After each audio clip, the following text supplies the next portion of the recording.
You're on. We're on. Do you want to read? Oh, I'm going to read this? All right. Okay. I'm deciding who's going to read. Good afternoon. The Design Review Board No. 1 public meeting of April 3rd, 2008 is called to order. Please refrain from talking amongst yourselves during the meeting, and please turn off or put on vibrate all cell phones and pagers. If you need to talk, please leave the meeting room. Anyone who wishes to speak, including applicants, is asked to completely fill out one of the speaker cards provided at the table at the door and submit it to staff. You will be called to present a case or speak on a specific item as desired. Anyone who wishes to be re-noticed about a project must completely fill out one of the postcards provided at the table by the front door and submit it to staff to receive notice of subsequent hearings. Current Design Review Board agendas are available by calling our Design Review Board hotline at 818-548-3171 or by visiting our website at www.glendale.ca.us. A handout describing the procedures of the meeting, possible board decisions, and Design Review Board reconsideration and appeals is available at the front door. Please note that all appeals must be filed within 7 calendar days of the DRB decision date. The chairperson may reorder agenda items at his discretion. In terms of a roll call, Board Member Aliano is absent. Board Member Ellis? Present. Board Member Insua is absent. Board Member Simonian? Present. Board Member Yu? Here. Regarding the posting of the agenda for this meeting was posted on the bulletin board outside City Hall at or before 5 p.m. on March 27th, 2008. And now we go to calendar. Chairperson Simonian, would you like to continue? There are no staff announcements. All right. Thank you very much. Our first case this evening is 1-PDR-2007-144A, 1134 Berkeley Drive. Does staff want to make a presentation? Yes, sure. Good afternoon, Mr. Chairman, members of the board. The project before you with the case number PDR 2007-144 is located at 1134 Berkeley Drive, and this consists of addition of 396 square foot, including 191 square feet den on the first floor and 205 square foot bedroom on the second floor above the existing 257 square feet garage. The house is 1,792 square foot, two-story single-family residence on 8,570 square foot lot. Windows will be replaced. New stucco color is proposed for entire house. Wood floor of the existing deck will be repaired, and a short wall will replace the wood balustrade. The existing 1,043 square foot duplex on the side is not a part of this design review process. The project is located in R1R floor area ratio District 3. Previous approvals include standard variance to allow the remodeling of this building, which will result in a 3-story building. Maximum 2-story is allowed in this zone. Use and setback variance was also granted to allow this remodeling in a single-family zone where there are 2 houses on the site, and while maintaining the existing non-conforming street front setback. Parking reduction permit was granted to allow maintaining the 1-car enclosed garage. I'm going to approach the board to explain.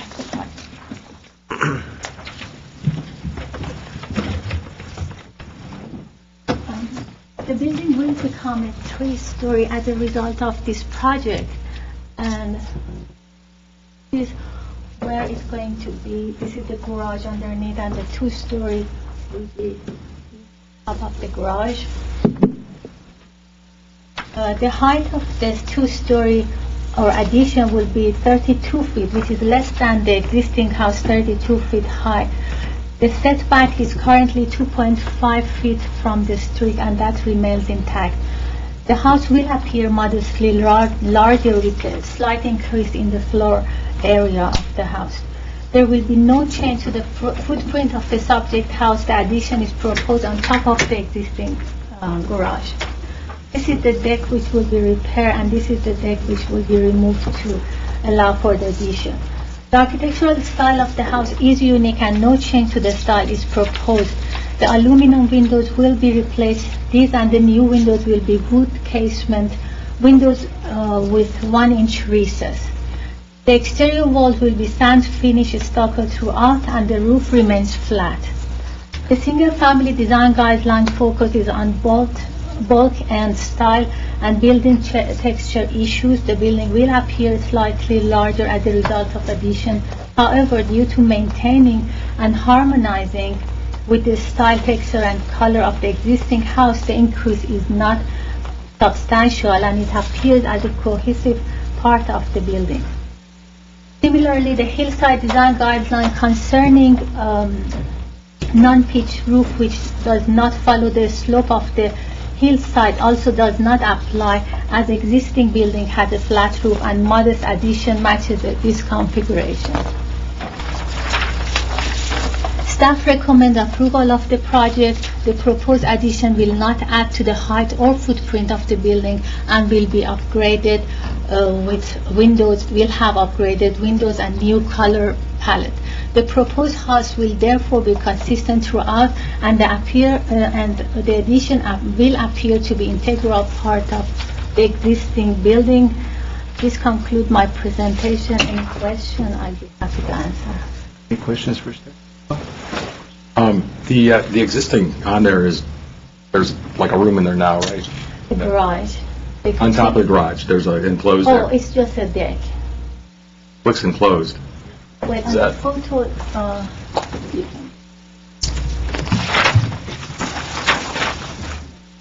yeah, it's, That's an enclosed area, right? I mean, is it not?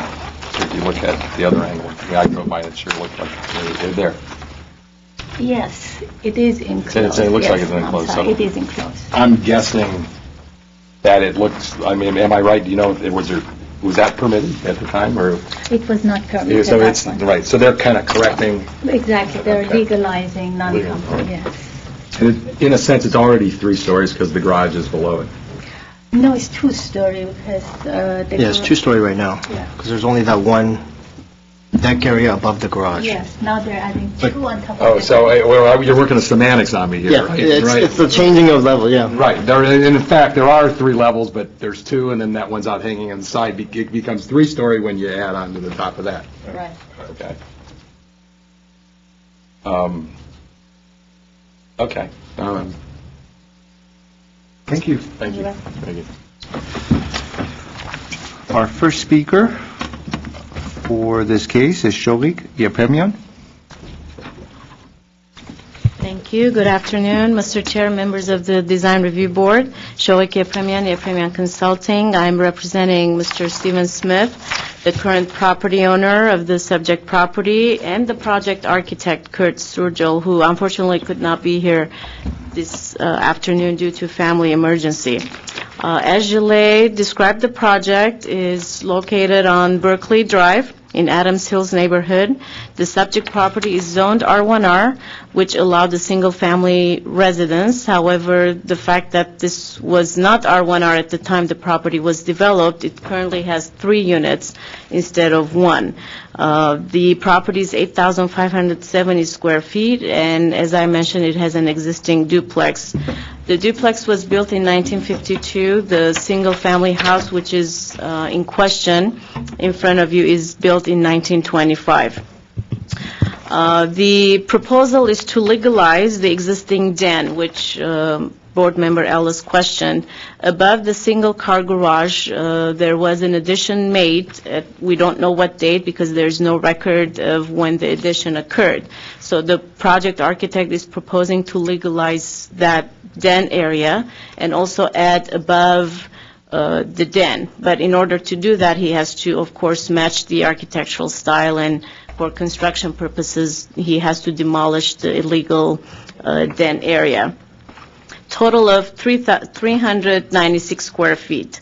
We have filed a use variance application, a standards variance, a setback variance, and a parking reduction permit in order for this modification or addition to occur. We had approvals on all those applications by the zoning administrator.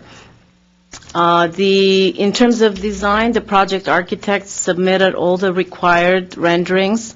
That you have a perspective on top there, the floor plans in terms of how the interior functionality of the house would be after the addition. He submitted colored renderings. Again, as Gilles mentioned, the architect is proposing to remove all aluminum single-hung windows and install new dual-glazed wood casement windows. And of course, the new stucco will match, and a new color scheme is also in front of you. My client, however, would like to have another alternative color for the wood trim. The architect proposed a green color that's in front of you. We would also like to have an option of dark brown, perhaps matching the stucco color, if possible, so that he can have the option of either the green or the dark brown. That concludes my presentation. We believe the proposed addition blends well with the existing architecture of the building and is compatible not only with the existing building but also with the neighboring building in this neighborhood. And during the variance process, we have met with the Neighborhood Association of Adams Hills Neighborhood. We have a copy of the letter in support of the proposed project. We have also collected signature from the immediate neighbors. I would like to submit that for your record as well. Thank you. I only have one copy.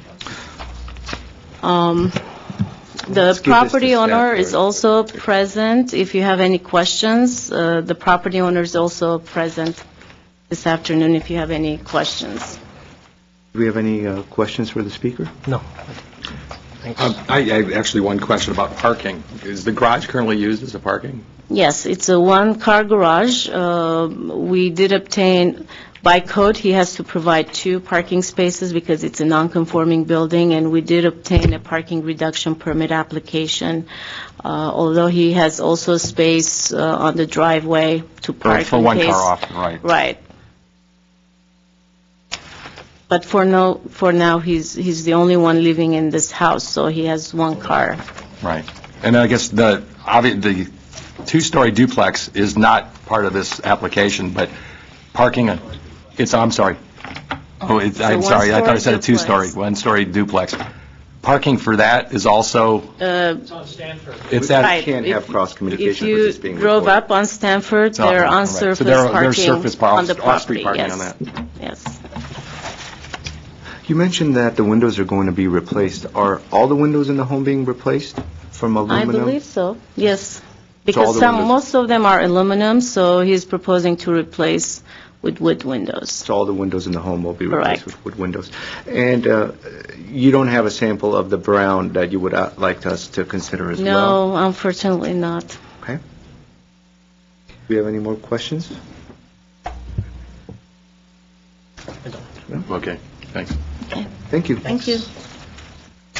Are there any more speakers in the audience that would like to comment on this case? Very good. Then we're going to close the public portion of this hearing. Mr. Yu, do you want to start? Sure. Having gone out to the site, I think this new addition is definitely going to improve that, the corner as you're driving up, or as you're coming down, approaching and seeing the house, sort of the wood enclosed patio that they have now. It's definitely going to improve what's there now. I think the color scheme is a little more toned down versus the pink color that was there.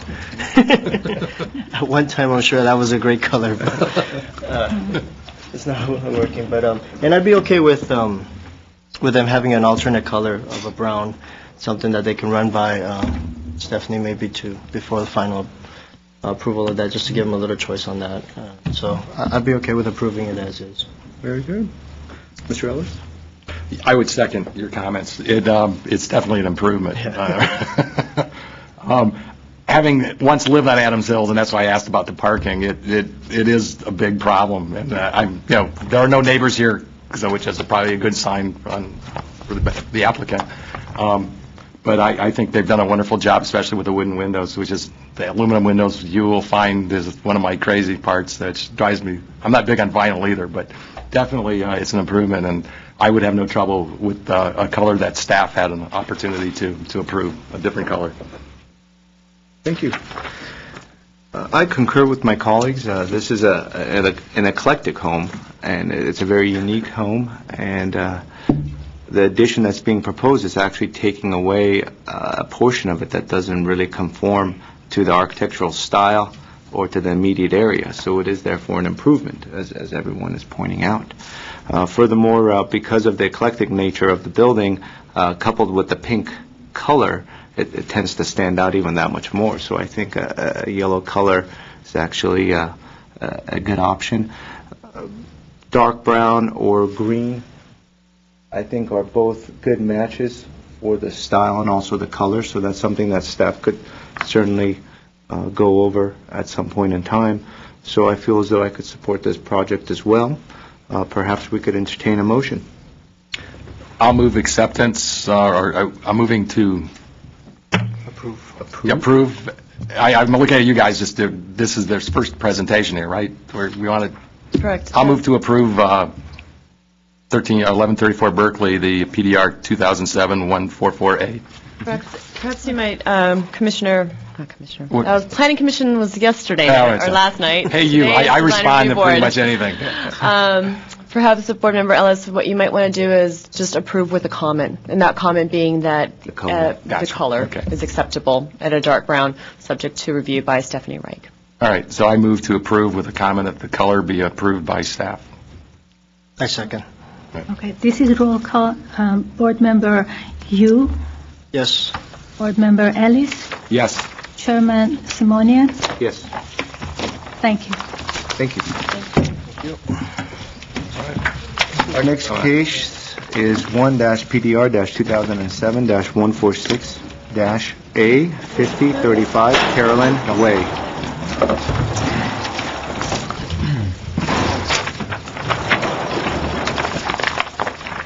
Good evening, Mr. Chair and members of the board. Presented before you is case number 1 PDR 2007-146A located at 5035 Carolyn Way.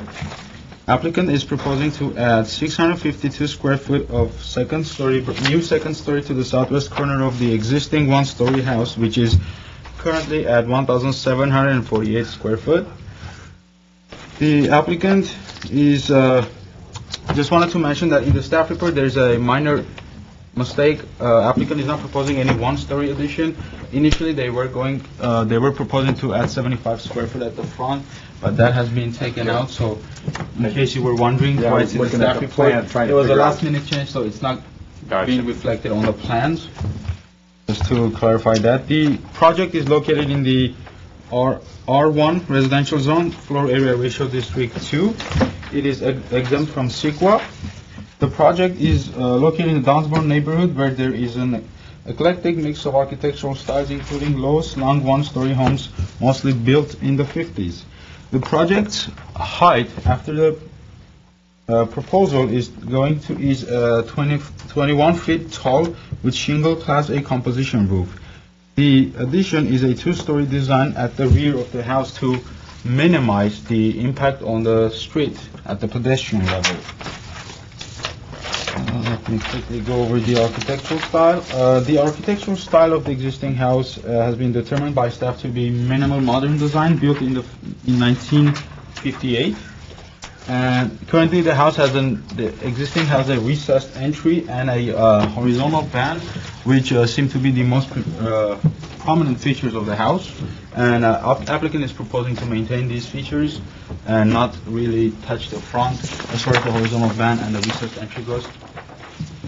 Let's see. I will go over a comment made by the staff. Staff did recommend an approval of the project with one comment that maybe an introduction of second material or texture to the first story could be made, maybe wood sidings on one side of the first story, or also as well to the addition portion where there will be stucco and wood siding as opposed to only stucco throughout. There's an existing pool in the rear yard which prevents any one-story additions, hence why the applicant is proposing the second-story addition. Overall, it is compatible in the neighborhood. There is a two-story house right next door, but majority of the homes in the neighborhood are one-story, at least within close proximity. If you have any questions, I will be available to answer. Applicant is also in the audience. What is the existing windows, do you know? Vinyl, and they're being proposed to keep as vinyl, and the new will be vinyl as well to match the existing. It seems as though no modification is really being proposed to the rear as well. Oh, yeah. First story? Yeah, it's, The first story or the? that's what it looks like now. But the left portion is staying as is. It is staying as is, yes. Just being stuccoed. Right.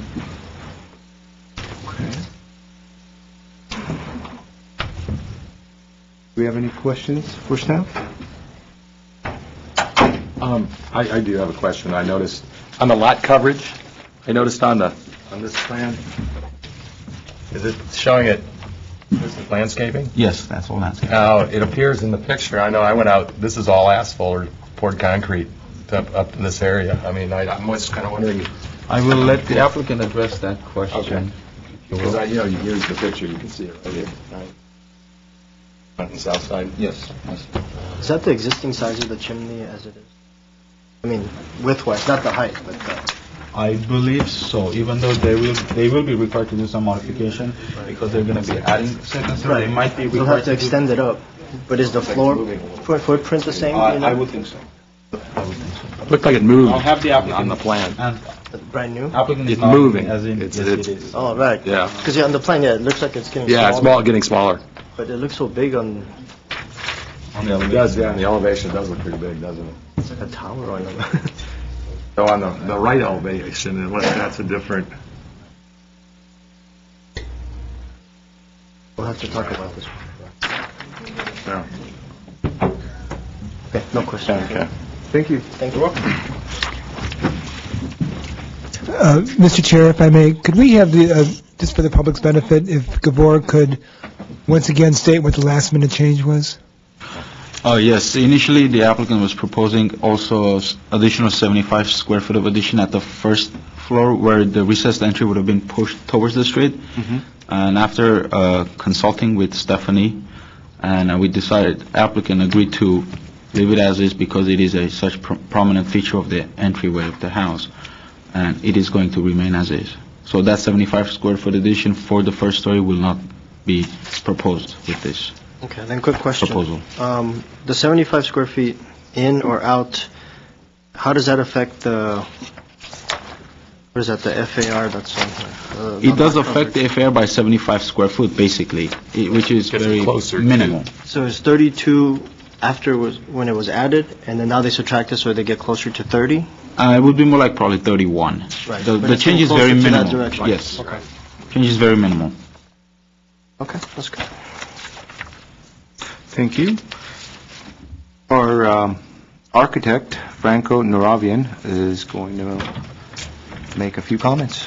Good afternoon, Mr. Chair, members of the board. My name is Franco Naravian, 409 West Broadway, Glendale, California, 91204 is my address. I'm the architect for the project.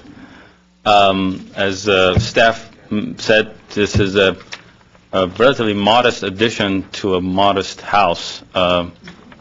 We pushed the addition in the back because we don't want to make an impact on the street. We pushed the addition to that corner because the current house is vaulted ceilings everywhere, and the only place we can really afford to lose the vaulted ceilings is in the bedroom and the bathroom in the corner. Also, the neighbor, which will be most impacted by this directly to the south, they also have a two-story addition in the back. And we're keeping the existing style of the house. It's only stucco now, so I think it's my client's preference to keep it all stucco, but I'll leave that up to you if you want to consider the recommendations from staff. And there was a question about the chimney. It's the same chimney, but it will need to extend up. Okay, so the footprint of it It's the same. Footprint's the same. That's about it. really, I have a question for you. Yeah. I noticed on the photographs and on the site visit, there are beam elements of the beams that stick out on the sides of the house. Are you losing all of those? there's only one. There's only one beam that stick by the garage you were talking about. Yeah, it looked like it does it on both sides in the picture. You know, it comes out, there's a beam line along here, and, I mean, I thought so in those pictures. Am I not right? They're actually coming towards you, too. Yeah, The they're ridge coming line- towards it. the Oh, right, ridge, and the ridge line yeah. coming out. No, I was just wondering what's we happening. would Are you- keep that. are you No, keeping we're those not elements? planning to take those up because. Yeah, that one, They're see right that there. one, those two, those are the ones I was talking about. Yeah. Yeah, we would need that for supporting the overhangs. We'll keep that. I just. They didn't make it neglected to the rendering, is Yeah, what you're saying? exactly, Okay. They were rendered out? Yeah. Do we have any more questions? Yeah. for the architect? What was, it's, the addition going to the back and everything, I'm okay with. The second story, I'm okay with. It's just, it just seems so bulky and it's just kind of hanging at the teetering corner of that house. And what was your, Well, why are you overhanging the, okay, I'll explain.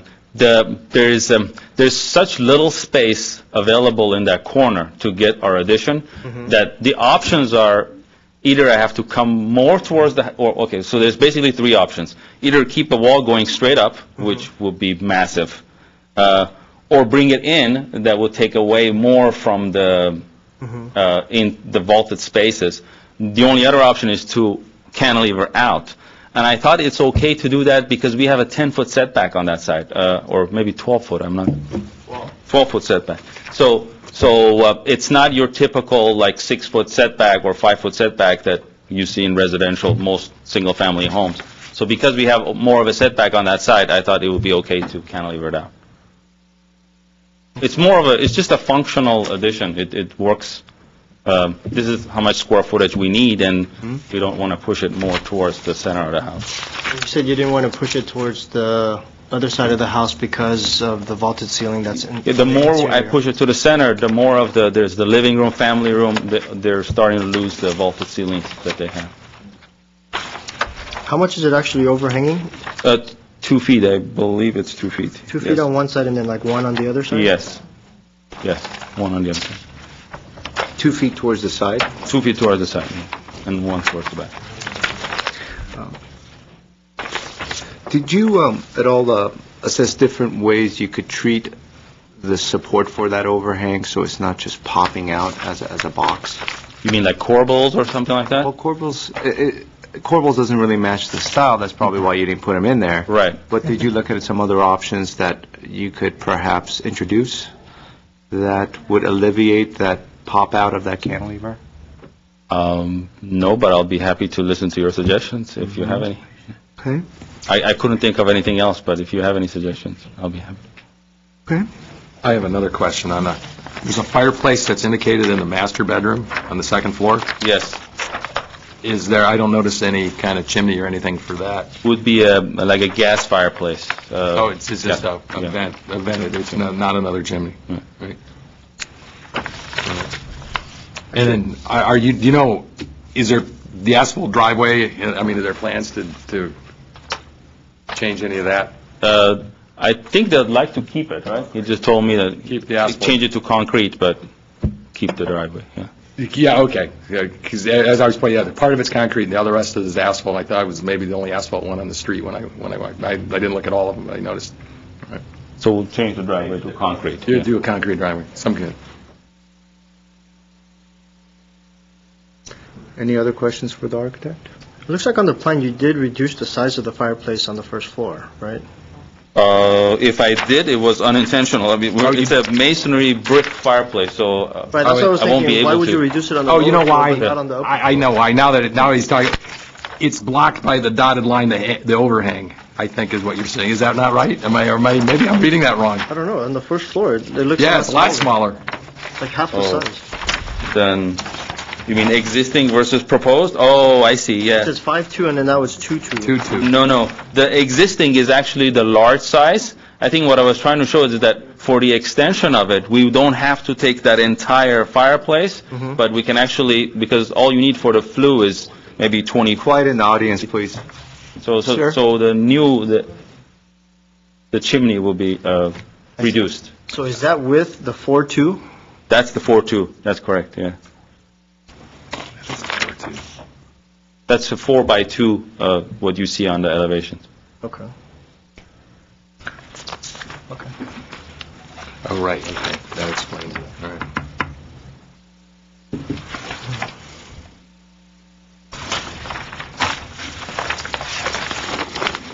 So when you're talking about, right now, this family room has vaulted ceilings like this then, inside of it? Correct.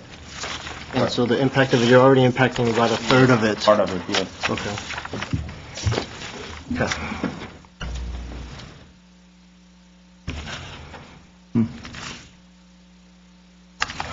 Okay, Okay, no more questions. thank you. Thank you. The next speaker is Edwina Hughes.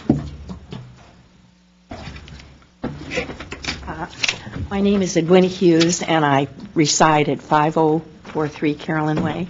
I'm 2 houses up from 5035, and I did not see these plans until just tonight, and I'm glad that the upper story is going to be on the left-hand side.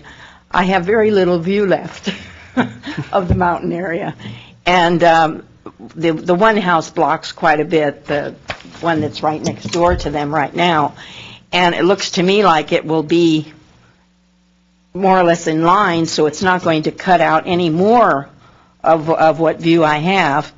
And are those ceiling, is that top story, is it going to be a normal ceiling, or is it going to be, you know, one of these high vaulted ceiling rooms?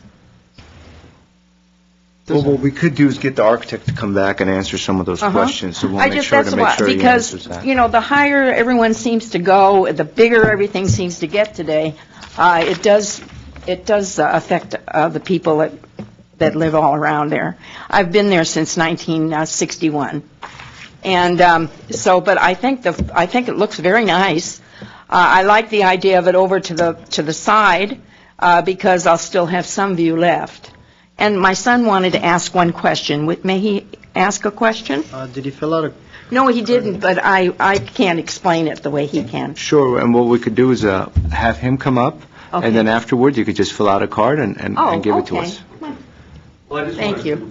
If you would state your name for the record, please. Charles Hughes, the son of Edwina Hughes. Very good. Okay, I just wanted to beg to differ that the houses most affected are not going to be the house below that. It's the 2 houses directly above that.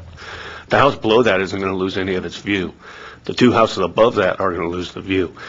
But like she said, the thing to the left, it doesn't look, how tall was that again, overall height? 21 feet. 21 feet? Oh, and another thing, I don't want to disagree with you. We could only have one speaker at a time. Okay, and so I just wanted to put that in there, but like I agree with her that it's going to practically go in front of the other house's addition that's on the south of that house, so it's not going to take that much more away from her, so I don't see any problem with it, but, you know, I just don't like the misleading part about saying that the house on the left is being affected, because it's the 2 houses on the right that are being affected.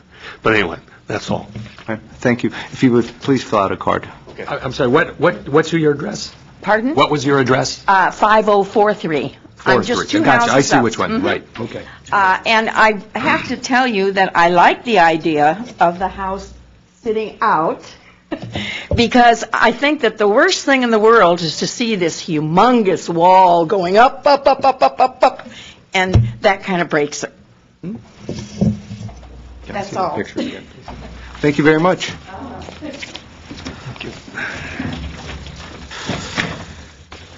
Mr. Naravian, do you want to have a few words as a rebuttal? Yes. Specifically answering maybe that high ceiling question? Yeah, exactly. It was, I tried to keep it to the minimum height, so the ceiling height is only 8 feet, like a normal ceiling height. Like if it's more than 8 feet, but your standard ceiling height in So there's going to be an 8-foot clear ceiling on the first floor and an 8-foot correct. clear ceiling on On the the lowest portion of the roof on the second floor. That's correct. And what does it go up at the ridge point? What is that height? It's very flat roof pitch, so maybe 2 more feet. At The the most, overall yeah. height is 21 feet according to the plans, I think. 20, something like that. 21, I thought it was. Which would make sense, 10 Yeah, feet. something from the 21 height, feet, the yeah, overall 21 clear. feet, Yeah. Okay. And, one more thing about, exactly, we put, what I meant when I said the lot next door is the one that's most affected, I meant as far as noise or, that's the closest neighbor is what I meant. No, I realized that there's probably a view, although the lots step up, each lot is, as you go up the street, each lot is a little higher. And we're almost in the same, our second story is almost in the same place as the neighbor's second story, so it shouldn't block that much more of the view. And that's it. Where would you approximate the second floor of the neighbor right now? Where does it start? Because it looks like it runs this way. Yeah, I would say, if anything, it's maybe bigger than what we're proposing, as far as the, closer to the street than what we're proposing. About Yeah. here, half Yeah, feet? something like that.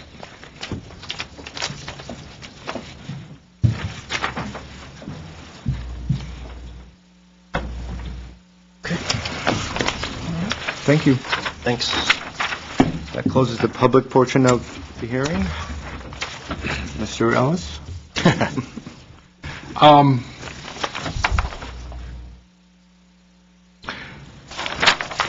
Having looked at the pictures and visited the site, and I understand the neighbor's concern, it doesn't appear because of that slope and how her house is laid out, that there's going to be a real impact from the view. I actually had thought, when I looked at it, the house down below was the most impacted, but they do also have that second story. I don't know if I guess I go back to where you guys were. There are certain things missing off the drawing that the architect mentioned. Staff, I would concur with, it could use a little bit of something, so it's not just a box. I understand his problems with the vaulted ceiling. I kind of wondered why it was like that, and that wasn't explained, but having heard him that. Definitely, I would like to see something dealt with the driveway. I think the applicant made that comment already. I would support the project with some changes, and I'd kind of like to hear what the two of you guys have to say. Okay. I guess one of the things I would like to go back and I'd like to see those little pieces sticking out, the beams sticking out, and those parts of it. As you mentioned, something down toward the back, that little bit of character to the house would certainly improve on it. Mr. Yu? As I stated before, I actually like the character of the existing house. It's very balanced, and it's got the little features of the front, the entryway being set back in, like you said, the exposed beams providing sort of the anchor on both sides, and then the ridge beam. I agree that the second-story addition should go towards the back of the house. I think the scale of it is okay. I have a problem with the way it's sitting on the house. The overhangs, especially that rear elevation, it's like this large sort of addition that's just taking over that elevation, just kind of teetering over.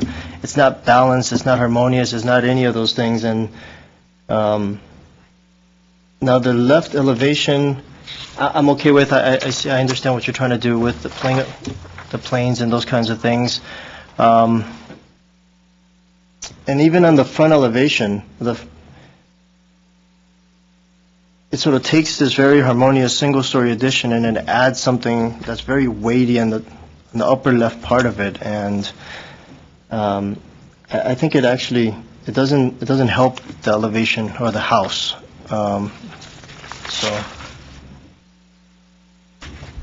And I understand what you're saying about there's a certain square footage that you wanted to get out of this house and you didn't want to push it over to get to absorb a lot of the vaulted ceiling that you have.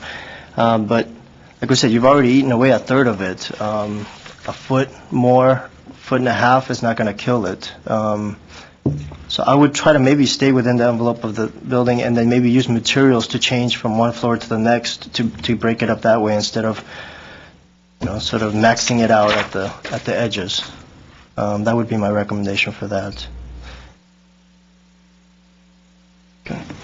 Thank you.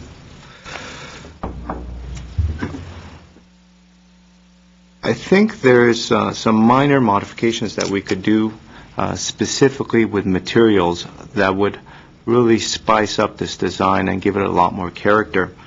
And I think an integration of some horizontal siding, and I'm thinking maybe even a darker siding, like a teak color, and maybe changing the color of the building would really help this out. And what I'm suggesting perhaps is to have some horizontal siding up to this point. So if this is horizontal, we have some horizontal clad siding here that actually goes inside this entryway, follows in, and then perhaps do some horizontal siding up here as well. And I would venture to guess that we even have some horizontal siding here, perhaps that comes around and then wraps around on this top area. And what that would do is it will differentiate between the materials. I also think that adding a garage door with some window is not the best idea, and perhaps even the plain garage door they have, which is more vertical wood pattern, seems to work better. I would go further and say these windows, if they turn into rectilinear shapes, maybe 2x1s, would add a lot more to this design. And I think that the square windows are taking away from it, but if they turn into rectangles, and this goes away, then we start eliminating some of the issues that everyone's kind of seeing, but no one's able to really put their finger on it. As far as this plain facade, I think that could work if we just differentiated it. And so what I'm thinking is, if we're able to apply this siding to this 2-foot overhang in the rear and in the front, and I would even venture to say we could even do this top portion here. And then this facade, and I said this top portion along with this. And of course, when we do this top part, it would again extend along the entrance here. Would be an inexpensive and interesting way to add some character to this home. And if this is horizontal, maybe 8-inch or 12-inch siding, it could be a darker stain like a teak, and then the color could match it, and so it'll really pop out that wood. And perhaps by doing that, then that cantilever portion won't be such an issue.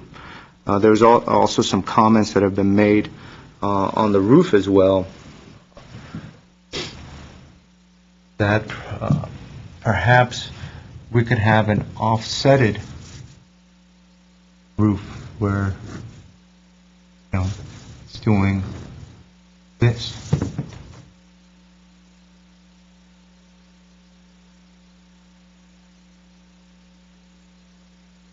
And I think that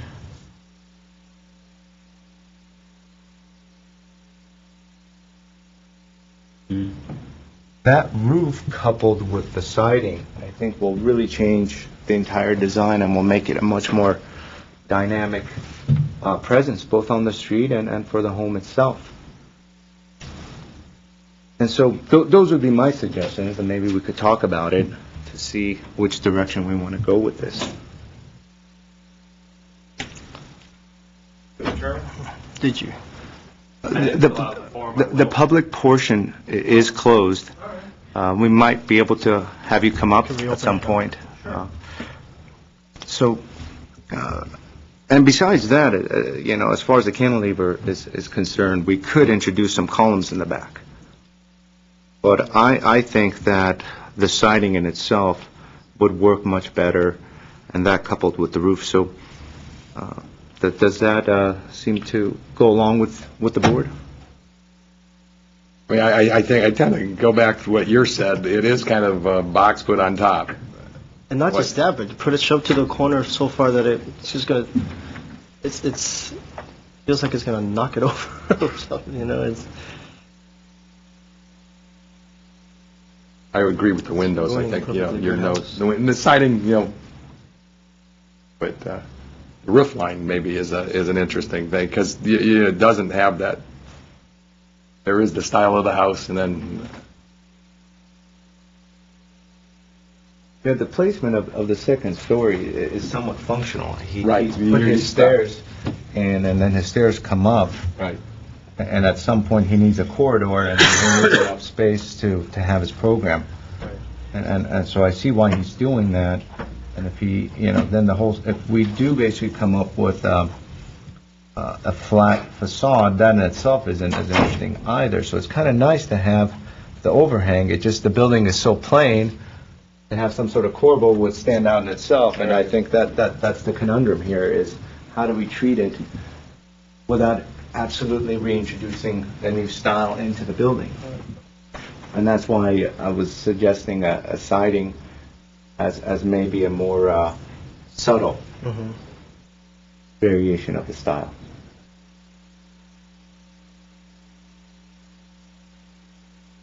Yeah, it's that rear elevation that's really...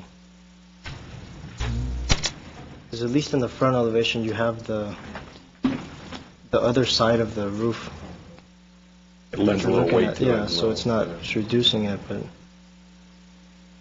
Well, they have a 17-foot 11 clearance inside. And I think the applicant mentioned that it's cantilevering 1 feet in the 2 back. feet in the back, I think. 2 feet in the Yeah, back? and 1 on the side. And so... Or if we- 2 on the side, my bad. 2 on the side and 1 in the back. 1 in the back. And so then, by pulling the cantilever and making it on one plane, they still will have 16-foot 11, which is plenty of clearance inside. And that might allow it to actually bring this roof back into play, too. Which would match the existing anyway. Which would be more the front. Yeah, right, to bring that line all the way up to the Yeah. peak.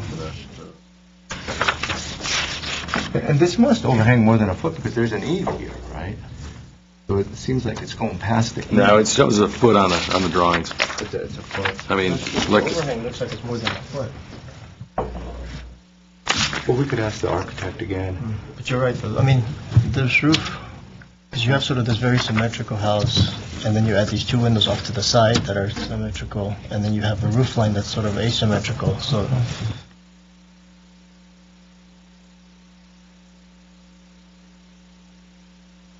Right. And that would automatically already divide up the bottom floor. Scaling it so it reads more like this and this.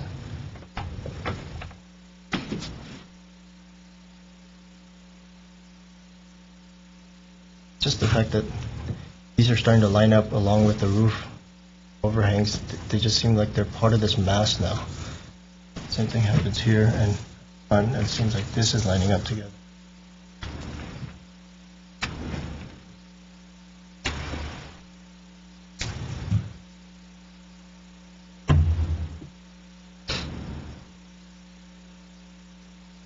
And the other way? That might be something where the architect just works out with staff and either comes back or we post some conditions to it, because we don't really design the whole thing for them. right. But what we are sensing, I think, as a group, is a certain sense of discomfort with the cantilever, especially on the rear portion.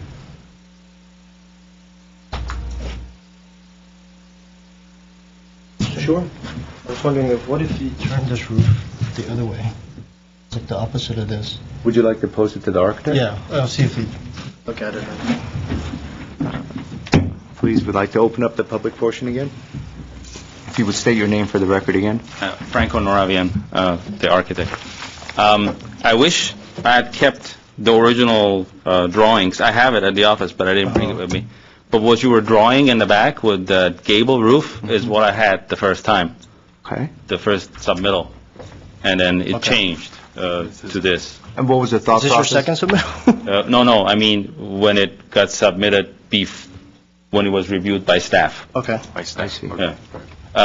So I think if you saw that, and if it solves the cantilever in the back problem, because the roof, just like Mr. Simonian was drawing, the gable continues, and all I got to do is push the second story back 2 feet. So it not only it doesn't cantilever, it sits back a foot. But do you kind of see what our concerns are on that elevation? It's just that top portion is overpowering the entire elevation. Okay, if I can say something about that? Yeah. When you look at elevation, that's absolutely correct. But when you look at it in perspective, you can almost start seeing it. But it's because it's in the back, you don't feel the effect. If you look at elevation, there's something, it looks like you're saying it's gonna, but when you look at it in perspective, because it's 20 feet or so in the back, you can see it almost starts looking like it's in the center of the house. I mean, that depends on which way you look at it, but regardless of how you look at it, it's always in the back. Right. So well, that perspective is taken to minimize it as much as you can. I know that. I mean, if you look at it from the other side, it's going to look a lot bigger than this side is. Yeah, but it's still in the back, right? I mean, but I mean, if you're looking at it from the back, then yeah. I mean, they're still going to live there. They're going to be living there, looking at their house. Absolutely. Yeah. It's not like they're going to go blind when they go to the back. I mean. Yeah, that's why I agree with you. Pushing the back of the second story. If you push that back 2 feet, I'm perfectly okay with that. That's what I had the first time. I would be okay with that, yeah. But if to change your comment when I came up here, to change the gable and go the other way, I wish I could have. That would have made it actually nicer. But the problem is that it will get taller, and I don't want it to get taller. I want it to keep it as low as possible, because it's a rectangle essentially. Right. Because I was looking at it, it looks like the width of the front of the house is very similar to the length of the addition in the back. Yeah. Right. So then, the height of that roof would basically be the same, and it would get a little higher to the pitch. But I think it might give it a sense of in the front, all you would see is this roof coming down at an edge, right? And it would have less of an impact on the roof. And then on the side, the elevation, the left elevation would look a lot smaller because all you're seeing is the side of the. Right. It would be a gable. Right. A gable. Right. I'm okay with that. If you're okay with the height going up, I'm okay with turning the roof. I mean, it's basically higher a couple of feet right at the center part. It's not. What do you guys think of that? Ridge, it would be lower. I mean, because the gable. Right. You would see less on the side. Less on the side, so the crossing. Right. Interesting thought. It would help with the 2 little windows in the front. Yeah. I mean, I'm posing it as a. Right. As an example, what they could do, I guess. Have any other? You want to hear from the applicant? Well, we have a chance to. Yeah, let's hear from the applicant. Any more questions for the architect? No, thanks. Okay, thank you. Sir, you may approach the podium if you would. You said everything I Very good. Very good. I'm sorry, the public portion is finished. We had a question for the architect. I think it's fair, if I can say it, that they say, because now you turn the pitch of the roof, and that's their concern. We can't have cross-communication. Sir, I'm sorry. Sir, we cannot have cross-communication. It is being recorded. We're on TV, and so if we have people speaking from the audience, it tends to create a lot of technical problems for staff and also the audience that's watching from home. Thank you. Well, we're presented with a few options. One option is reconsidering the roof, as Mr. Yu has come forward with. Other options are working with the pitches of the roof, perhaps coming up with a pitch that's off-center, or in conjunction with materials and also the rear cantilever. But I think what is come up is the fact that perhaps the rear cantilever could be pushed forward so it's in line with the rear of the home, perhaps bringing in the fascia in the rear of the house, and so that would alleviate a lot of the concerns that we're having with the rear.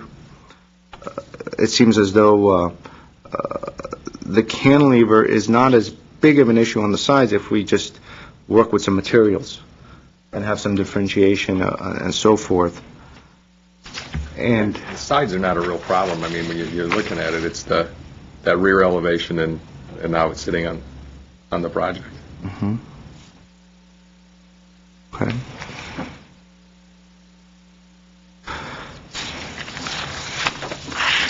Well, I think I would be able to support a project that has a rear cantilevered portion that doesn't stick out, reintroducing the fascia in the rear. And I think that by reorienting the pitch of the roof off-center would greatly help this home and the massing of it, and would provide just a lot of interest to somewhat of a vanilla home.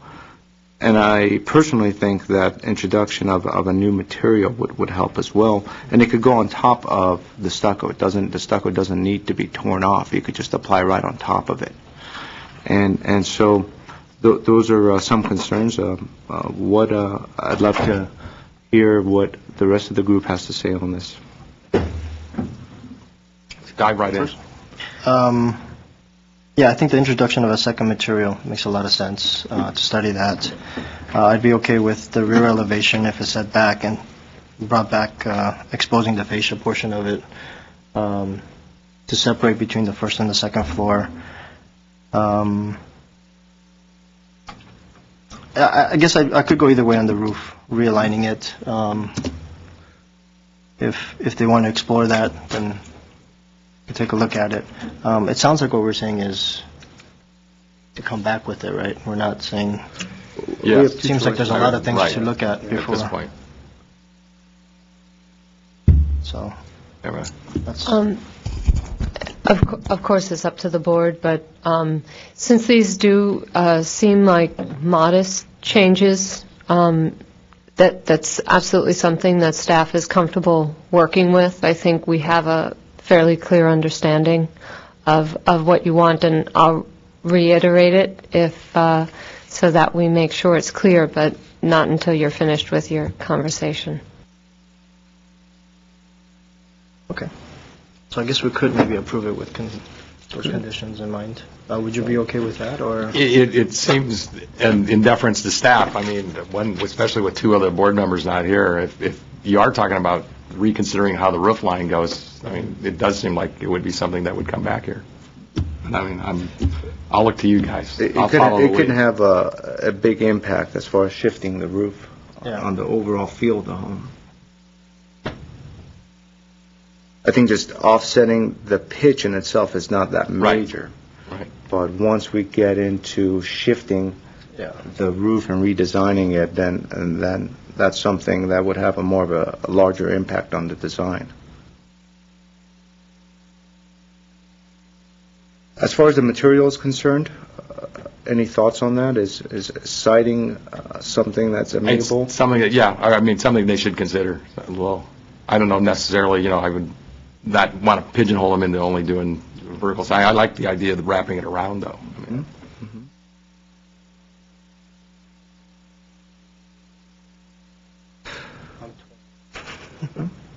We could, do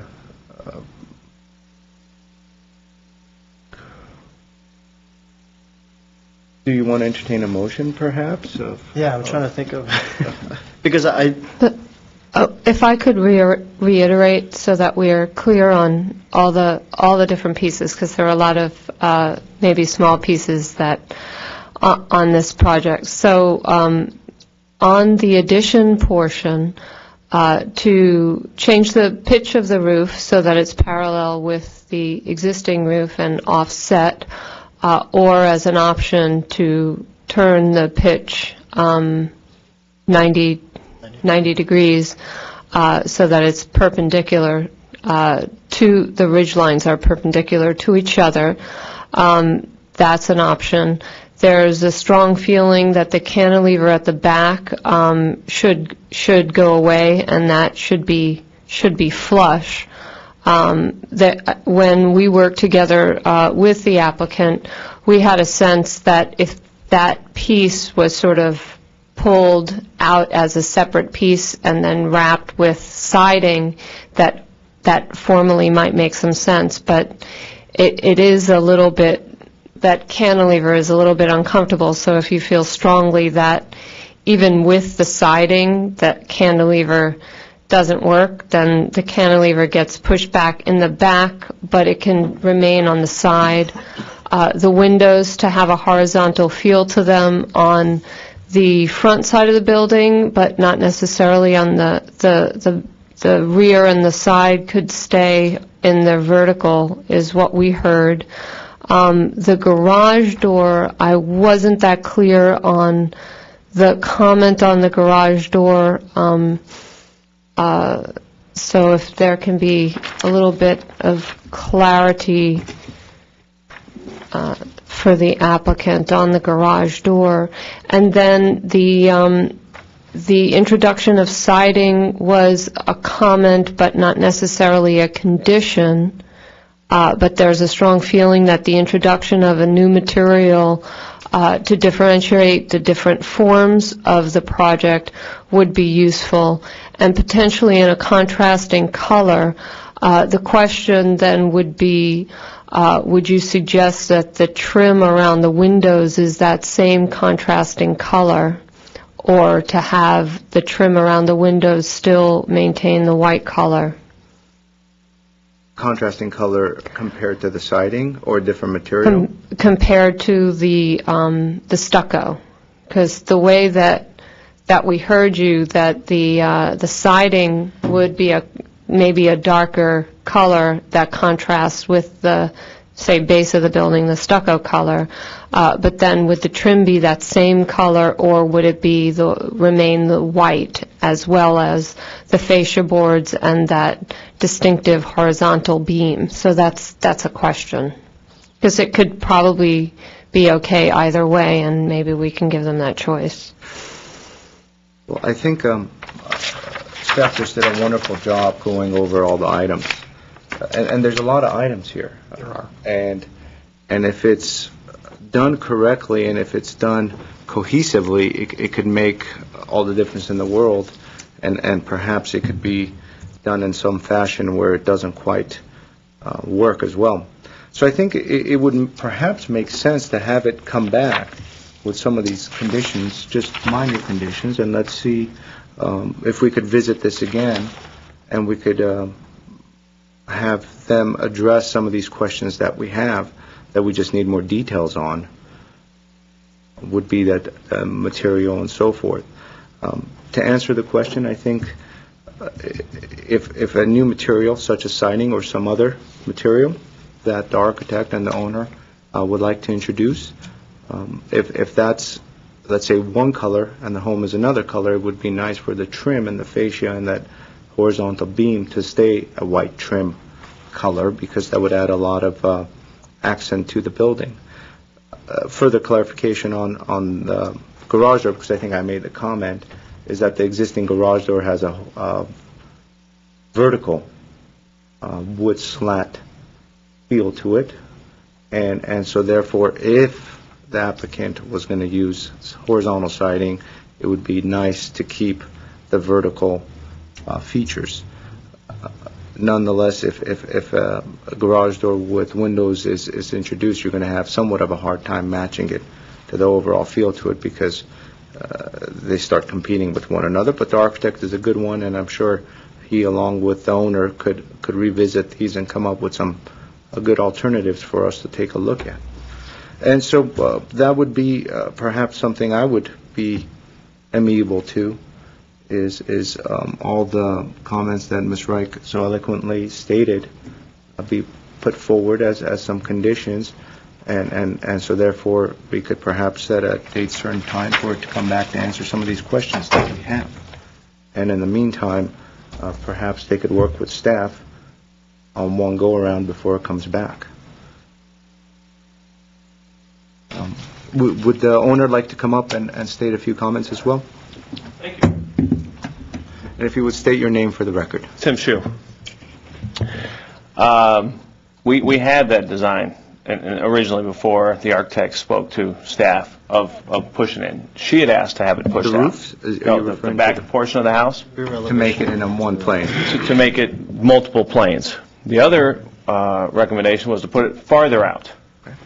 Okay? We didn't like that because then you take away from the side of the house, the space on the side of the house. The siding, all these houses have siding. My family's from back east. everybody has siding, and now everyone's doing siding. I don't want to do what everyone does. Okay. I would like to say I don't want siding, if that's all right. You guys could come up with some other material? We had pillars in the front to make a new entry, so it would look nicer from the front of the house. That was taken away. So I think that for us, the easiest thing to do is to represent to all of you the original drawings, and I think you guys will love it and approve it. We had larger windows. I mean, almost everything you guys have said, we had.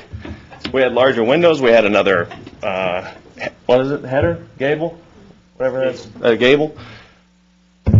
Welcome to Glendale, Mr. Shue. I built the house with you guys in '99. Did you really? Is that why? 99, no. 1999. We built the house. Franco designed it. This house? No, a new, on I another see. street. So yeah, I re-nailed the whole house. So we hired Franco for this specific reason. We've already, We understand. gone through this. So my only concern is, next month will be 1 year since we started this project. And it's not to say it's minor or anything, but it's an addition. So I'd like to get the project started. So if we can just present what we had before, What I not suggest, in 6 or 8 months, if we can do it in 2 weeks. I don't think it's going to be 6 or 8 months. What is going to be the probable course of action is that the architect is going to take some of these thoughts and conditions and design ideas. We're going to give a date certain time that you're going to come back. In the meantime, you're going to submit something to the urban designer. The urban designer and the architect will go back and forth. We'll come up with an amiable design alternative, in which case you'll come back at that date certain day. So today you will probably, by the time we're done, get a date that you're going to come back. Okay. So hopefully that addresses some of your concerns. All right, Thank you. Just to be on the fair side, I know that the audience, there was one member that wanted to have some comments. Now is the time for it. So if you would please approach the podium if you have some comments. By the way, it's her house, but she agrees with it. Please state your name for the record. Charles Hughes. Very good. 5043 Karen Wood. As far as the height of that thing, it's perfect, because you guys are applying your thoughts to the looking at it from the front, but it's the looking at it south that affects the two houses above it, because they're going to be looking right at that Right. thing sitting up there. But that height is fine. If you turn that addition 90 degrees and you change the slope of the roof, that thing's got to go up 2 feet. And that's going to be a problem. You know that it gets taller in the middle, but you actually gain some views on the side. I was like, I asked you a question about your mother's house. Yes. On her south side, what windows are looking out of the south side of the house? Because looking at the picture. Well, her whole driveway goes all, her house Right, sits here. your driveway is on the south side of the house, but it seems the house is oriented, your backyard, you're either Yeah, back but if you're behind it. standing on the driveway, you see the hills. And that one addition that's lower than his right now is what Right, you see. and which you can see over from your driveway, from her driveway. Carol. Right. You're more than welcome. I mean, I'm just kind of thinking, a 180-degree view, Yeah. we're talking about 3 or Well, 4 or 5 degrees. he went out of his way to make sure that thing was Right. as low as possible, and we appreciate that. We got no problem with that, the height. But if that thing goes up, that's where it starts to be a problem for the Goes up a people little looking. higher in the center and gets lower on the wings. It seems to me you'd have more view of the hill than you would have with it being a foot or so lower.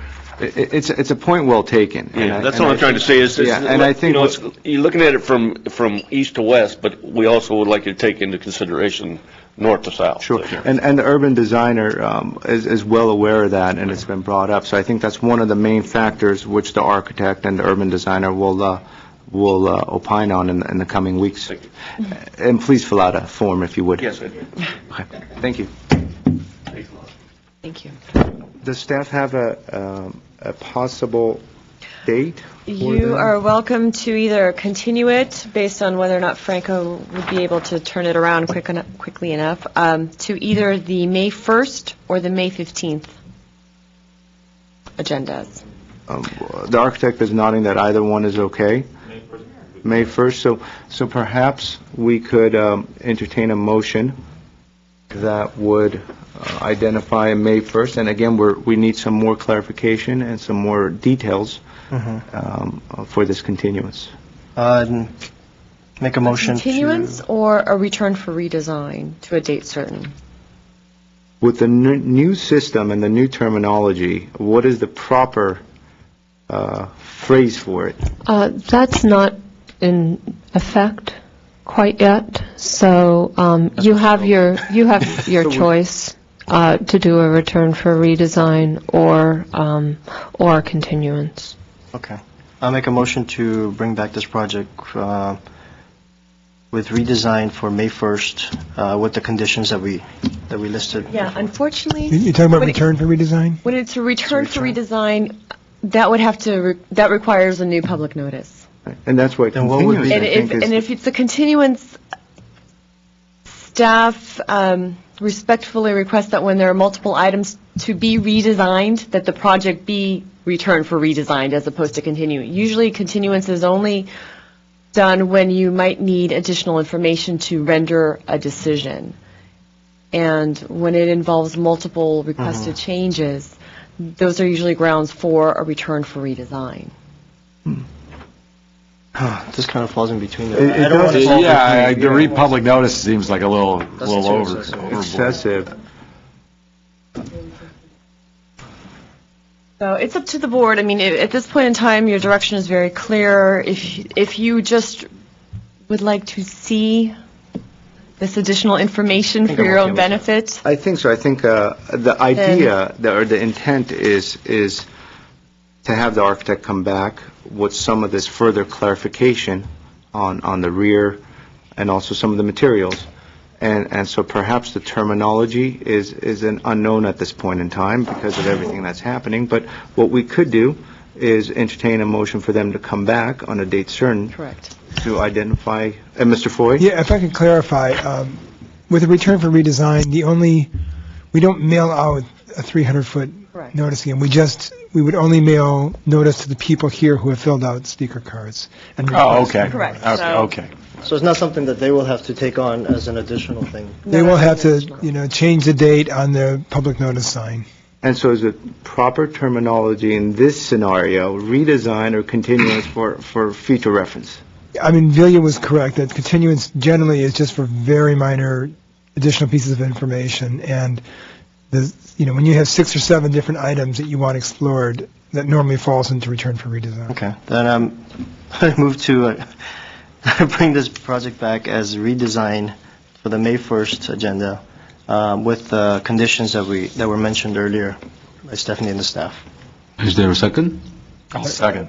Although technically, I'm sorry to interrupt again, but technically speaking, Yes. He needs to read the, a return for redesign It was does a not, return for redesign. And then we does not would- have a certain date to it. Correct.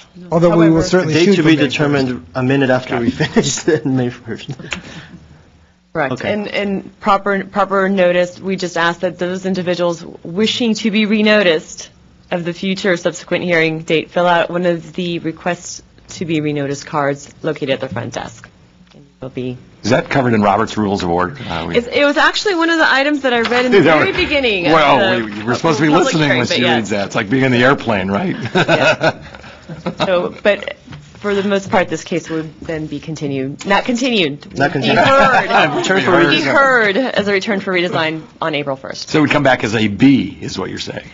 It would come back under old business. Old yes. business, as a B, right? As a B. Right, okay. So we have a motion made by Mr. Yu to return for redesign with the date to be determined, with the comments and conditions, and a second by Mr. Ellis. This will be a roll call. Mr. Yu? Yes. Mr. Ellis? Yes. Chairman Simonian? Yes. Motion passes 3-0. Thank you. Thank you. Okay.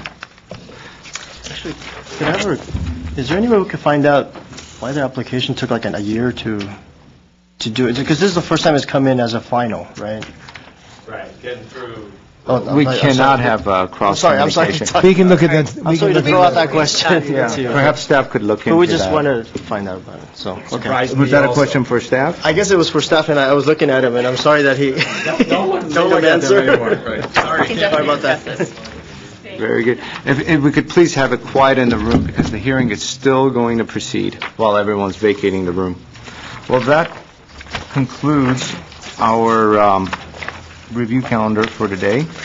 and also our cases for today. And so next is the approval of minutes, which I believe we have two of. I read one, I couldn't find the other one. Did you read both of them? I was not at those meetings. Perhaps what we could do is actually, if you'd like, we can provide you additional copies of the minutes for you to review. We have two presentations under staff and board business discussion of items. Quiet in the room, please. So perhaps if we distribute the copies of the minutes, you would have the ability to review them and then move the minutes to the end of the meeting, because we do have two items for discussion under staff and board business. One is the consent calendar, which will be presented by Stephanie Wright.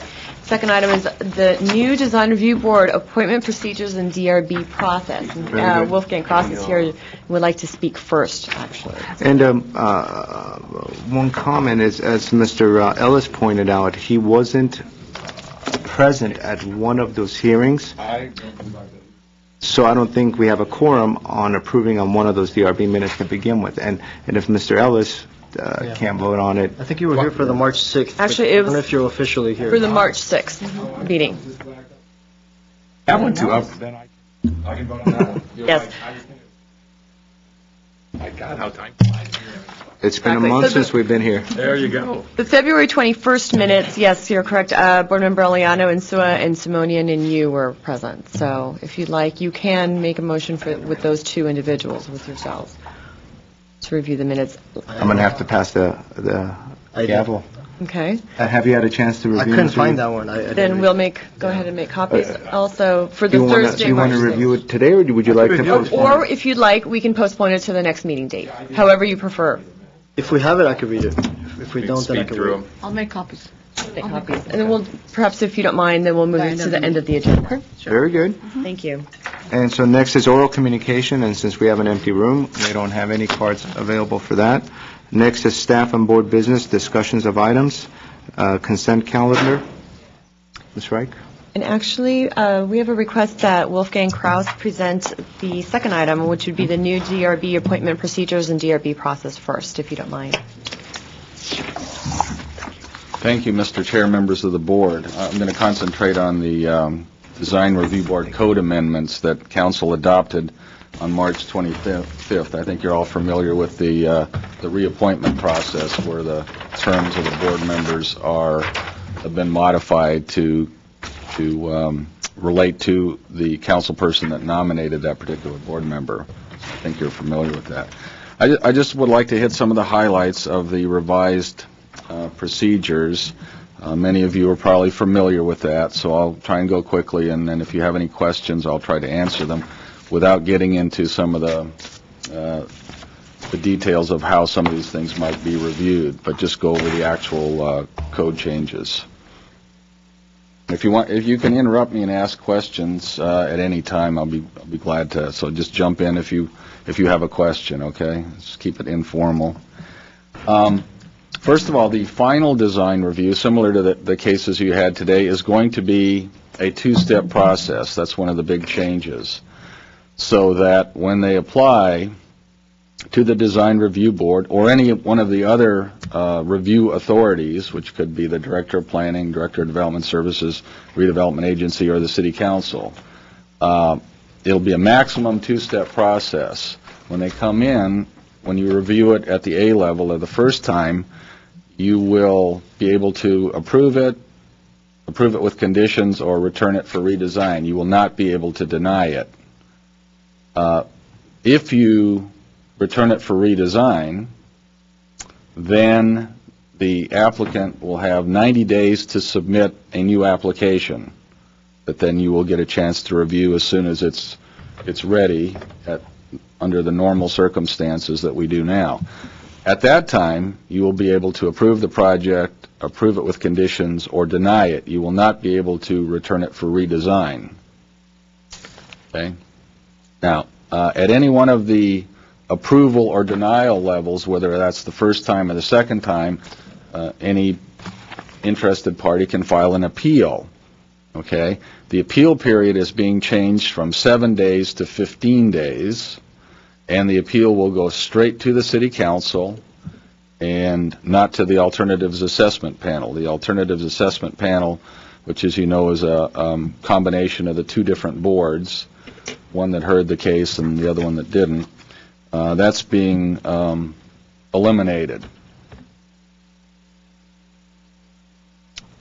The preliminary or conceptual stage, which is optional now, will remain optional, but instead of coming to the board, it will be done by staff.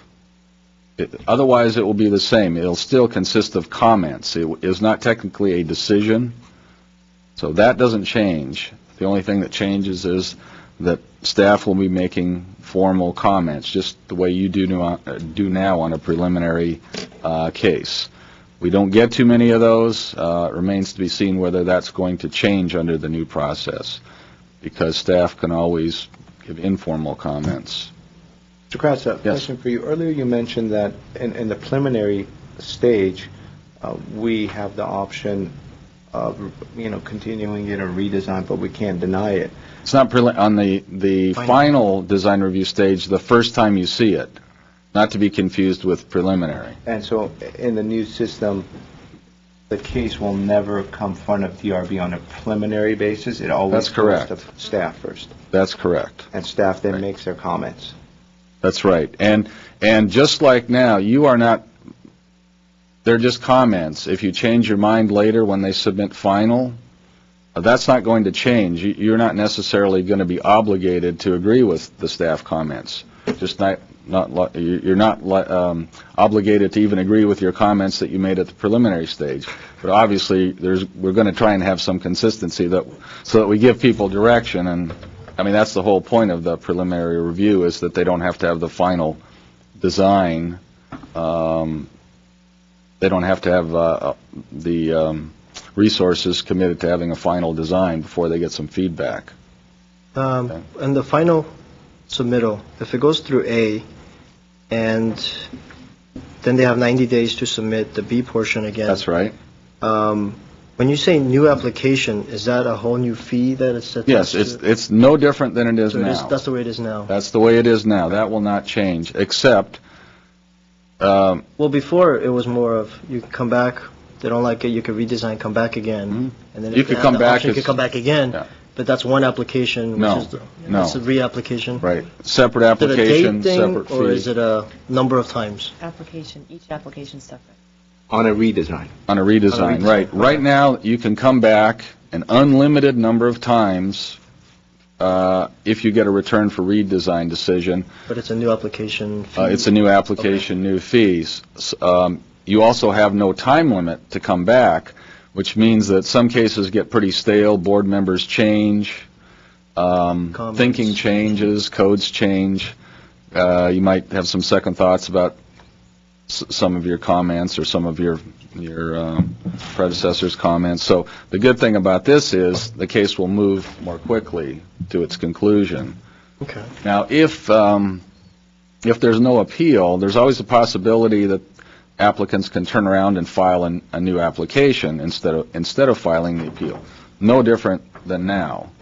It's just that, again, it'll be a new case number, and you won't be obligated to pay any attention to the previous comments. Again, there's probably going to be a great degree of consistency, but there is that option for somebody to just file a new application rather than filing an appeal, depending on what their feeling is, how they think they can be most successful. Again, no different than now. The only thing is now, if you have a denial, you have to come back within 90 days. But most of our DRB cases are returned for redesigns. We don't deny too many of them. But in the event there is a denial, they did have a 90-day period to come back. So that 90-day period is kind of consistent with the way the code is now. This is outstanding now that we expect to see that have been around sitting on the shelf. Yes. So the transition period is going to be Yeah, I'm going to mention that at the very end, that you'll have to sort of pay attention, and staff will be guiding you as to whether or not this is old or new. In some cases, it's not going to make a whole lot of difference. Obviously, if you like it, approve it, and Makes you wonder why it's been hanging around for so long. Well, sometimes it's environmental review. The cases the design review cases that have environmental review tend to hang around longer because sometimes it's complicated to get that done properly. One last clarification, with the 90-day option to return, that gets triggered with redesign with conditions. Right, you're right. Otherwise, it's an approval, right? It's either an approval with conditions, or return for redesign. You're going to have a certain number of comments that you've asked them to make design changes. And so if they come back within the 90 days, they're not submitting a new application, they're just coming They are back. submitting a new application. So regardless. Right. It's exactly the same as it is now, except they have to come back within 90 days, and they only get one more chance to get your approval. Okay. If I could clarify, if they don't come back within 90 days, it's a new application again, but that would involve complete renoticing, as opposed to just renoticing the people who showed up to speak. So there is an advantage to coming back within the 90 days. And what if they come back? Do they go to the same board, or? Yes, the 2-year rule is still in effect. We're not changing that. So if you reviewed it and they come back, if they come back within 2 years, they have to go back to the same board. That's not changing. So if they didn't like the outcome of a hearing, they just No, sit they out for can't. 91 days. We're not resubmit. changing that. Should a lot of people want to change that? That's right. Just go to the other one. Yeah, as Tim said, if they don't come back within 90 days, then that case is over. If they do come back on the 91st day, it's another new case, brand new case number. The old comments don't apply anymore. New public notice, starting from scratch. Okay. Just a quick question about the preliminary one. Sure. By making it's always been optional. Yes. But Well, no, that's not true either. For a few years, it was not for the optional. large commercial, they had to come. At one time, during the middle years of design review, when we had stage 1 and stage 2, the stage 1 was the preliminary. It was not optional. And we went back and changed the code again to the way it was originally. We weren't having much success. Sometimes it was just a mechanical process. For example, on a house addition, they would come with a finished product. They really wouldn't come in with the spirit of what preliminary was all about. And so you'd be looking at the same thing twice, because you had to come in for preliminary. If it was fine, you had to come back again. So that really didn't work the way it was intended. So the code was amended a few years ago to make preliminary optional again. And then you actually have a greater degree of flexibility with the preliminary, because it's up to you to determine how complete your drawings are when you come in. You can have very sketchy drawings, or you can have almost complete drawings. It's up to the applicant. Right. I guess my question was basically, now it's optional and it's going to be done by staff Yes. rather than actually coming. Yes. On larger commercial projects, would that, because that was sort of a chance for us to be able to see it at a preliminary level. Do you think more people will just opt to just go straight to final then, because they feel like it's not going to be seen by the board? By the board, right. Well, I guess that remains to be seen. Very few people do preliminary now. A lot of the really large projects are in the redevelopment areas. Right. I guess it's for Glendale Boulevard and stuff like that. I guess that remains to be seen. I mean, if our thinking is not too far from your thinking, hopefully it won't make a significant difference as to the direction. We're already giving direction on sort of on an informal basis based on when applications come in, right, Stephanie? Yeah, and even though we're not on a staff level taking in preliminary applications now, we're trying to meet with most of our applicants. We're meeting, we're having conversations, giving feedback, and we'll continue to do that. Whether or not an applicant chooses to formally apply for a preliminary preliminary design review with staff where they would get formal written comments. We're providing that service for free, essentially, right now. They're going to come in and consult with you anyways. And we encourage them to do that, and we encourage them to come in before they make any application so that they can save time and money with their application materials and copies and so on. Is it that won't preliminary change. submittal a separate fee on top of the final? Right. So it makes really no sense to do that. Well, it depends. If you have a small project and you've already done the final design, like on a house addition, normally it doesn't make sense to do preliminary. If you got a larger project, absolutely, you probably should do preliminary. Yeah, you should, whether it's correct, voluntary or not. You're really better off one way or the other, regardless of who's doing it, of coming in, because there's so much at stake. And if you have to completely redesign it, you've wasted a lot of time. So I know you've given that advice often, and people may or may not choose to listen to that. So. On appeal to the council. Yes. That's a de novo hearing? I mean, it's... Well, how is that DRB is really more like a meeting that acts like a hearing, so it might as well be a hearing. Right. But it's no different. The rules are the same. So it's presented by staff? Yeah. Except 5 of us sitting here, the council people, and they look at the... And the chair probably will be there to... That was also wondering who would represent, why did the board vote the way it would? Right. Yeah. I imagine we'll keep that the same, but some of that's sort of an administrative, some of it as to how it's presented. But staff generally, I mean, the decision has been made, so at that point, if it's your decision, staff is pretty much trying to represent your position. Mm-hmm. It's not our recommendation anymore most of the time. I guess if we vehemently disagree, we would probably have an opposing viewpoint, but try and present both sides. Has staff done a pool to see how many of those appeals it will take before council will change that?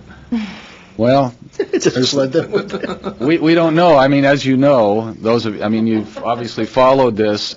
In the original design review, the idea was to stay away from council. Council did not want to see these, so you had to be returned for redesign 4 times before you could appeal to the alternatives assessment panel, and then you'd have to go back to the board, and then you could appeal to council. Yeah, and there was something in between, and now we've gone to this. So time will tell. Time will tell. I believe it was the city council's intention and hope that extra work with staff up front would help, resolve a lot of issues so that things wouldn't get appealed to the city council. Although once it did get to design review board, they were pretty clear that they wanted to have an expeditious procedure, that they didn't want things coming back 5, 6 times. I've heard previous board members, kind of admit that by the time they would keep returning things, but they just kind of got worn down themselves and just, I'll approve it. And I think that was one reason why council wanted to have a rather quicker DRB review, which kind of goes to the question we had in the case earlier of, should you continue this or should you return it for redesign? And I think it's in the spirit of what city council was directing us, is to, kind of keep it moving and not just continue forever. Right. And so then going back to the appeal topic, can you repeat when exactly one could appeal a project again? It would be within 15 days of a decision to approve with conditions, or deny. Return for redesign will never be the end. So. And could the community or the applicant ever appeal staff's decision in any which way in this? Yes, if the staff is the review authority. In other words, if there are situations where the director of planning is the review authority and not the design review board or the director of development services, then that would go straight to the city council. But in some cases, the city council or the redevelopment agency, which is the city council sitting as the redevelopment agency, they're obviously the highest authority, so you're already getting the decision at the highest level. Sure. Because they could appeal a preliminary review by staff. Preliminary, no. It's not a decision. Preliminary review is not a decision. That's why there's no environmental that's applicable. It's no different than it is now. That's not changing. I believe that the only time when the staff would have final approval authority is for projects within the downtown specific plan area outside of the redevelopment area. Has the thresholds for projects that would qualify for a design review board hearing changed? No, It's the same. it's all the same. Yeah. And who reviews it, other than the preliminary? There's only one very subtle little thing. It has to do with signs to make it more consistent with who's reviewing other projects in that area. So you probably aren't even interested in that. But otherwise, who's making the decision isn't changing in all of this. If it's the city council today, it's the city council tomorrow. If it's the design review board today, it's the design review board tomorrow. That's not changing in this ordinance. A couple more things. Let's see if I can. Again, you probably already know this because we're doing that now. Is we're actually staff is at when it comes to you, we're going to be making formal recommendations. So instead of just saying, well, here are our comments. Here are our comments, but we recommend that you approve it with conditions, return it for redesign, or deny it. And will you state the conditions? Well, it'll be the same. It'll be, here's our, here are the comments we have about the project. So, yeah.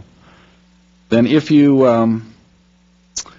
have a project in one of the single-family zones, you may have to do temporary frames or story poles, as they're nicknamed. Sometimes they're going to be required. Sometimes it'll be up to the discretion of the director of planning.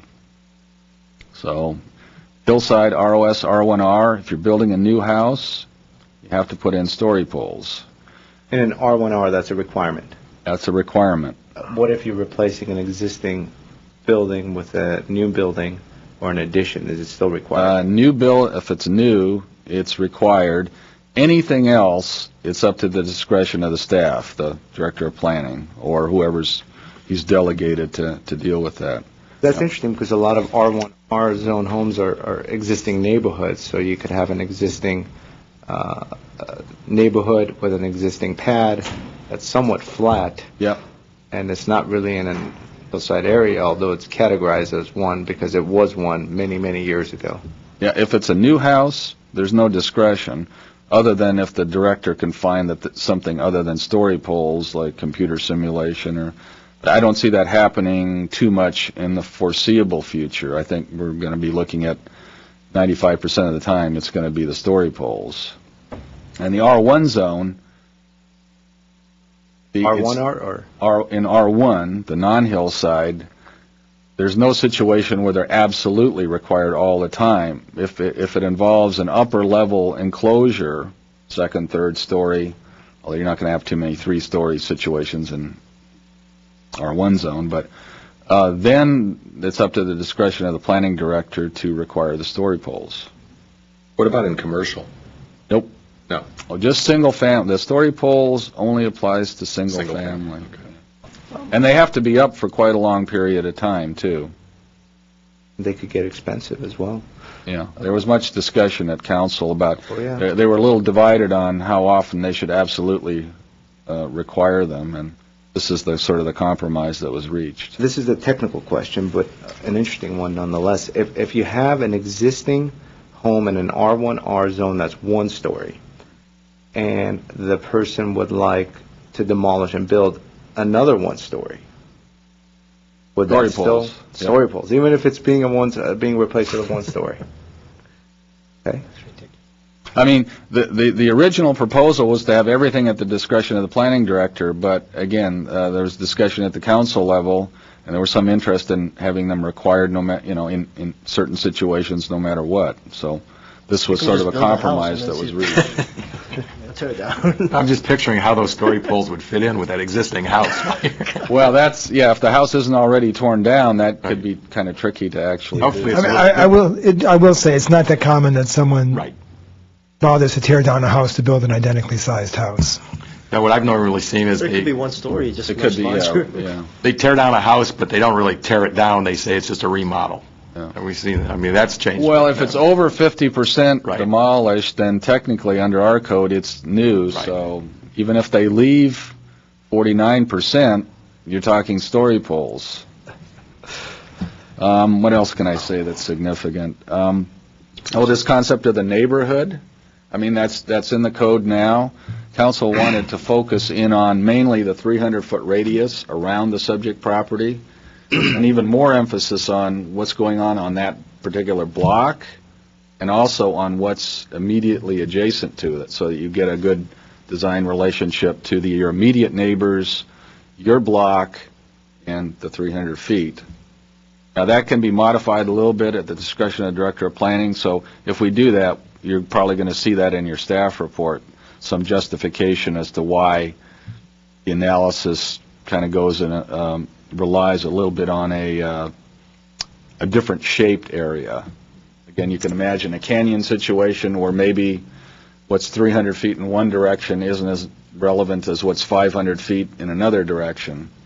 But you might see some of that. But in the flatland, it's more than likely going to, if the zoning, assuming the zoning is the same, it's going to be the 300-foot radius. Again, that's all subjective. That's what you're looking at when you're trying to determine neighborhood compatibility. You just put more emphasis on what's nearby and what's existing.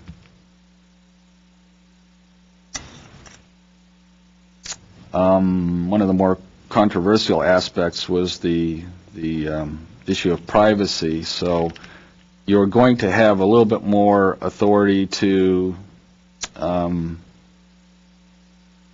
modify building massing and window locations on upper stories in some situations. So you're already doing a little bit of that now, but you have a little bit more authority to move things around without necessarily saying absolutely you can't build a second story. But you can ask the applicants to move things around, change window locations a little bit to be a little more sensitive to the privacy issue. Currently, there are requirements for exposure on windows for the energy. Yes. When an applicant shows up with a design here, are we presupposed that they pick their windows with that involved, or that plan check actually happens after they're out of here? That happens after. In fact, they can't go into plan check until you have approved it. Right. So, maybe in the past, has this ever been issues of the windows and, board saying not so on bigger on windows? Again, this only applies to the single-family projects. I haven't run across that because you're flexible. I think, the architects among you know what options you have when you to meet those requirements. So you can do different things. So that doesn't seem to have been an issue. Okay. And hopefully, if you've got an architect, they already know what the parameters are and how far they can stretch some of the window sizes. If I may say a little more on privacy, I think Wolf got it correct, but I want to emphasize this because it's a little bit unusual compared to the other aspects of design that you can review. Previously, I'd been told that previous boards would tell concerned neighbors that they couldn't even consider privacy because it wasn't mentioned in their list of things that you can consider. So we added it. However, as Wolf, I want to emphasize what Wolf said about it. You can move the massing around, you can maybe change some of the window locations, but it's really not meant to forbid second floors. You're really not even supposed to reduce the size of the second story. In a sense, this review of your leverage on how to protect someone else's privacy is a little bit less than you might have for some other design characteristics or for some overall compatibility finding. Though ultimately, because there are only two stops here and then it's on to council, it seems to me that the board can kind of say, hey, that balcony does violate their neighbor's privacy. We don't want to see it on there. And let the applicant, okay, they got a problem with it, they'll take it to council. Is that... Well, yes. You could do that, right. Because to be honest with you, like today, the only neighbor here, that wasn't a real issue. It's a sight line. But I can foresee the house with 3 or 4 neighbors coming up. It's already the apartment building. Now, maybe that's a little different. But coming in and saying, hey, they're our backyards. What are we going to do? Right. And the way the council adopted these rules, privacy has a little bit less standing as an issue than some of the other issues you consider. Because, if you're going to allow people to build a second story, you have to let them have a reasonable design. Sure. There's no guarantee of privacy for everyone unless you allow second stories with only clear story windows, or no windows at all. You seen Google satellite view of your house recently? Right, and I also want to emphasize that there's a concept of a primary living area that you should protect neighbors' privacy from the primary living areas of the house under consideration. The primary living areas being the living room, the dining room, the kitchen, balconies, generally places where people spend most of their time. If the second-story addition is just a bedroom, people are not likely to spend so much time in their bedroom, so that would get an even lesser consideration. If it's what we call a primary living area that is, potentially intruding on someone else's privacy, that's when you should emphasize on regulating it. And you're referring to the applicant that's expanding the home. Yes, primary living area of the new, of whatever development is before you. And is a similar, on a similar note then, what if you consider from the neighbor's point of view where the neighbor's bedroom and the privacy thereof of that bedroom is impacted? So is that the same relationship as well? Because the bedroom that's now losing some of its privacy, it's a secondary space then in that analogy. So it doesn't work vice versa then, basically. No, you. That's what I'm asking, if it does work vice versa. No, it doesn't work vice versa, in that sense you're speaking of. Right. So you can't tell the person that's putting the second-story bedroom that looks directly onto their dining room that you can't do it because you're looking right onto the dining room. It only works the other way around. That's right.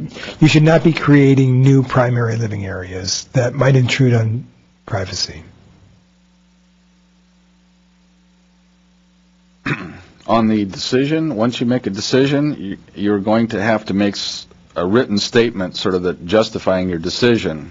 It's not a finding. We tried to stay away from that. So we're going to see how that works. Staff is going to, in cases where we recommend approval or approval with conditions, try and already give you the language to work with. This complies with these guidelines because you mostly see the rationale already in the staff report, but council wanted to really have something in the actual decision that sort of referenced, well, how did you arrive at that conclusion? So we'll see how that works. It's not technically a finding. Who puts that together? Well, a combination of you and the staff. The staff hopefully will have something that's probably extracted from part of the staff report, because that's how they're analyzing whether or not the staff is analyzing whether or not how to go about making the recommendation. So if it meets all these guidelines, is good design, blah, blah, blah, the logical conclusion is it's going to be approved because the project's done all of these things. So you foresee really staff coming up with a draft version of the finding that some way or another gets without circulated. using the F word. It's not the finding. That word. Yeah. It's the statement. Yeah, you're certainly free to alter those. Sure. Or modify, tweak them a little bit, or that is going to be vote against it very altogether. subjective, because design in itself is so subjective, and to be able to describe it verbally, at times a very simple notion could take a paragraph or two to describe all the thought process that went into it. So that's going to be interesting. Yeah, it is. I mean, the thinking was that I guess some members of the public didn't quite understand how the decisions were made, because obviously they didn't agree with them. We think your project is ugly and it doesn't fit your neighborhood. Right. Yeah, what we're trying to do with this... Nicer than that. Yeah, well... What we've been trying to do with the staff reports, and we're not all the way there yet, but we're trying to standardize the staff reports a little bit and always refer to the design guidelines when they do exist for the rationale for the recommendation. So if there are elements in the assumptions or the analysis that staff has made, where you disagree with that, where we're saying this is a modest addition that appears to be compatible with the neighborhood in size and scale, that's the kind of thing, for instance, that we might put in that final decision letter so that when the public might look upon this file, or anyone would look upon this file of why this decision was made, it was made in accordance with adopted guidelines, and here's how it was in accordance with adopted guidelines. If you disagree with any of those pieces, you can call that out. If you agree with them, there's no real need to reiterate what's in the staff report for the purpose of this decision letter. Staff will take that responsibility on. But for instance, if, like in the 1134 Berkeley Drive, you had even better rationale for making your decision, where you're saying it's an improvement. Not only is it not diminishing the existing house or neighborhood, it's an improvement. We would go ahead and put that in the staff report so that there would be a little bit more justification in the record for why something was approved. I think we're going to end up with phrases and... Right, there'll be, yeah, exactly. Right. Cut and paste, right. So, the decision's going to be a little longer rather than just the vote and the conditions, pretty much. We're going to... You might consider wanting double spacing them just to give us a little extra room to pencil or...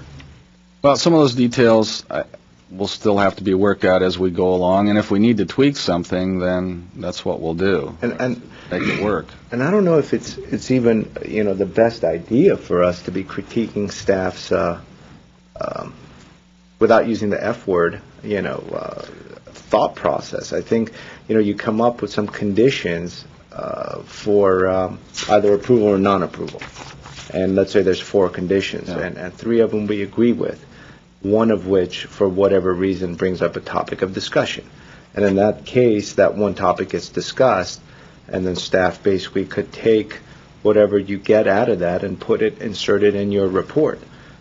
So that way we're not really having a discussion on exact wordings. Well, just to clarify, as far as the condition piece, for instance, in this project on Carolyn Way, we recommended approval with a suggestion that you also recommended.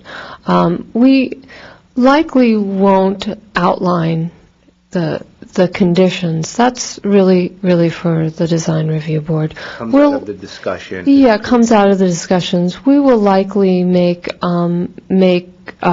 in our staff report, it will be likely, and we'll be working at this, so it might morph a little bit, but we'll likely make a recommendation for approval with this or that comment.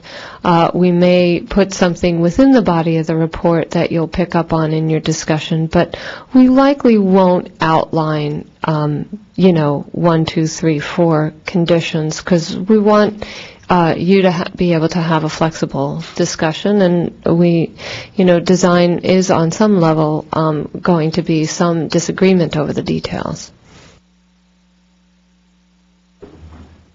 Okay. Then, in addition, there are a lot of little housekeeping things. I won't go into those, but they're all designed to make most of this work, or to make some adjustments to what's in the code now. So let me then finally go to what happens with the old cases. This ordinance, like most ordinances, goes into effect 30 days after it's being passed. So it's 30 days after March 25th, it'll go into effect. Now, we gave another month plus a couple of days to allow people to still file under the old rules, okay? If they've been returned for redesign. If you file a brand new, never been heard before case after the effective date of the ordinance, it's all new rules. If you've got April 25th. Right. But you have until May 27th, if you've had a return for redesign, to file and still be heard under the old rules. For a lot of projects, it's not going to make a lot of difference. But for the single family, in some situations, it's going to make more of a difference, because if you're subject to the new rules, you might be required to put up story poles and a little bit more on window location and second floor massing, and perhaps even a little different analysis of the neighborhood. So if you already have that decision, you should file before May 27th. You don't have to have a complete application. So the point is, you might still see older applications for a little while longer, and you may even have an appeal going to the alternatives assessment panel for a little while longer. But eventually, these will dribble out. But if I have an old return for redesign case, again, some of these hang on for months. If I don't file by on or before May 27th, then that essentially that goes away. And if they file after that, it's starting brand new. The fact that it was returned for redesign 9 months ago won't mean anything. I mean, I'm sure we'll include whatever comments there were, but again, they won't be binding. Mr. Krause, you mentioned that it was decided on City Council on March 25th, in which case it takes a month for the ordinance to come on board, which Right. is April 25th. Right. And if someone were to submit a new project, a completely new project, on, let's say, April 26th, do they basically qualify and fall into the new It's rules? the new code. It's the new codes. Right. But if they were to do it on April the 24th or before the 25th, then perhaps they fall within the old codes. Unless, if they like the new code for some reason, they want to be analyzed on that, they can make a written request to the Director of Planning, and we can apply the new rules. I mean, that's after the new rules are actually in effect. So, as I mentioned, I think for a lot of projects, it's not going to make a lot of difference. And the May... But they will go, if they don't get in here, they're going to be starting from scratch. And the May 25th date applies to projects that are in the system. Yes, they already have a return for redesign decision. And you gave them an extra 30 days on top of the 30 April days 25th. plus, it's a long weekend because there's a holiday on a Monday. The 30 days falls on the weekend, so it's on or before that Tuesday after the 30 days, which is... Do you have any idea how many of those projects might be? No, I counted a couple of times of active applications that are in the works right now, where they filed an application and a decision has not been made yet, and it was generally in the 50s. Really? Yeah. So a lot of those will be still coming in under the old code, but that's not counting the applications that might be coming in, that return for redesign 2 months ago, 3 months ago, 9 months ago. They still have the opportunity to walk in the door and be heard under the old rules. So, but again, there's quite a few of them out there. But if it's a good project in a non-single family zone, not much is going to change, because if you're going to approve it on the first time under the current rules, you're going to approve it on the first time under the new rules. But if it's not something you're going to approve the first time, they really need to get it right the second time. Otherwise, they can appeal to City Council. Again, I think Council's hope is that this will speed up some, not drag out some of the decision making, so that interested parties have to keep watching to see when it comes back, and so they don't use this board as a design studio ad infinitum. Hopefully, again, working more closely with staff in the beginning, so we get more decisions at the A step, and at worst the B step. Although I think if we look at a lot of the agendas of the last several months, I don't think there are that many C, D submittals right now. But you do want to be careful about, again, you just had a case where there was a inclination to continue the case. Because it's designed to be a two-step, and if you're not ready to approve it with conditions the second time you see it, there might be this temptation, you're going to have to deny it then. You'd have to deny it. Right. Right. So there shouldn't be this temptation to continue the case because you really don't want to deny it. Otherwise, we're kind of defeating the purpose of the two-step process. So, I mean, your advice would be then, if you do have those inclinations, to deny it the first time it comes up? No, you can't deny it the Oh, first time. right, You okay. have to give them at least one Right. more chance to come back. Okay. So that option you have right now under the old rules, you can deny it right away. Right. But under the new rules, you have to return it for redesign at least one time. But does continuation even come into the picture with Sure. the new rules? Yeah, sure. You know, it's just like any other meeting. You can continue a case for valid reasons. But I thought you said you could either approve it. Right, but continuation is not a decision. If, for instance, the applicant has some kind of emergency and it's already on the agenda, then that case is continued. If there's a piece of information that wasn't required and staff neglected to ask for or receive that you feel is necessary, I think we had a case, maybe it was this board or a different board, where the board had wanted to see all the street elevations, all the photographs of the street elevations in one drawing, which is not on our required submittal. So they asked for that to come back, and in order for them to make a decision, an additional piece of information that wasn't required. Those kinds of things can be continued. But to also reiterate what Wolf is saying, a couple of things. It will be helpful if we can continue to make sure the comments to the applicants are clear and complete, so that the second time something comes back to you as a return for redesign, that you're really looking at how they've complied with your comments and not necessarily taking a second bite at the apple, completely reconsidering it and maybe seeing something really big that you hadn't thought of, which does happen. You're not precluded from doing that, but I think the process will go more smoothly if we can take our best shot the first time and then help move it forward. So that pretty much concludes what I thought was going to be a very short overview of this topic. Again, if you're not sure whether you're operating under the old or the new, please ask staff and they'll be glad to tell you, because some of these will be coming for the next few months. Is your numbering system changing at all, or is it still? No. No. It's the same that since the last few years. The PDR 2000, the year 2008 dash 3 digits. Right. So is that something we could perhaps put on the report just until May 27th? If it's a case coming back, we could maybe state it.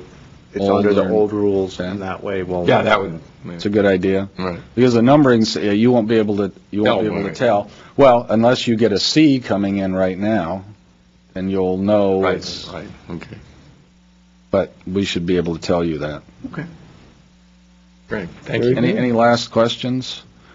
Just play it by ear, and I'm sure we'll work through this and work out the bugs if there are any. If there aren't, then that'd be great. That would be real great. Okay, thank you. Thank you. And so do we want to go back to item 6A, consent calendar? Yeah, we included a memo with your packet, a very brief memo, so this will be a much briefer discussion item.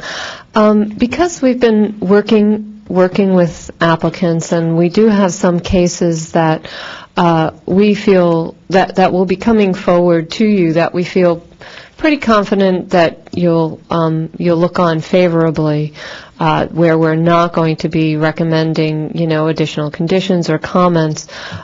We are thinking that it can help the meetings move more quickly and expeditiously if we begin to use the consent calendar. I know that's not something that this board or staff has been in the practice of using in the past. It also will help suggest how strongly staff feels about a project in a way, so that will kind of indicate the kind of level of recommendation that we're making, since I think you'll probably see a lot of recommendations with approval. Some will have comments, some will not. But if a project is on the consent calendar, if you feel that there are, if you have any questions, want to discuss it, if you feel there are improvements that staff didn't suggest, then, of course, always can pull it off the consent calendar if there's someone from the neighborhood who wants to speak on the project. But if it's a simple project, and perhaps the 1134 Berkeley Drive would be an example of something that you all felt very strongly about, perhaps I'm not sure if we would have put this particular one on consent because it's unusual in its three dimensions and may have needed some discussion, but you clearly were all in agreement. We felt strongly that this was an improvement to the project. So that's the kind of thing that could go on consent, and then you wouldn't need to spend the time discussing it unless, of course, a neighbor had come to talk about it. Obviously, if the owner or applicant, someone in the applicant group, puts in a chit for it, you could still approve it on consent, and I'm sure they would likely remove their chit and not have to speak in favor of the project. But we wanted to see how you felt about it before we started using the consent calendar, if you had any comments or suggestions or requests, and just introduce the whole idea to you. I had a question. Does this apply to the existing cases that are in the pipeline that we've looked at and said the applicants to work with the urban designer, or is this something that we're considering going forward on all the new? Well, it could be anything that comes before you. For instance, on the Carolyn Way, when that comes back for you, we hope that will be, not to use an expression that is, it would be a slam dunk, say. Then we might put that one on consent, and you wouldn't have to talk about it, and they can go if we felt like they had satisfied everything that you had asked for instance. And would the applicant still have to submit all the required? Will we have all the required paperwork in our package? So we go through it and we could maybe assess. Absolutely. You absolutely will get all of the information because each one is a new application in any case. So you would still get all the information you needed to make an informed decision. Staff wouldn't be taking any of that authority away from you. It would just be a way for us to expedite these meetings and also give a clear indication of how where we think the project is. Although, going back to what you said before about projects where you've approved it but directed applicants to work with staff, I mean, you can do that. You can continue to do that as well. As this would only be for things which are otherwise going to be on your agenda already, whether it's a new application or you've returned it for redesign. Okay. But I guess for most of those, though, if we were approved with the conditions, as long as they meet the conditions, they never have to come back again. It would just be if there's a point where we might have to just look at a single part of it or something. Okay. Right, and that has advantages for the applicant, obviously. I mean, their appeal clock starts right away. They don't have to wait for a spot on the agenda. It's another tool. That's great. Okay. And I think this is something that it would be wise to bring up as well when the whole group is here, when we have all 5 members, just so Mr. Aliana and Sua we'll get to opine on it as well.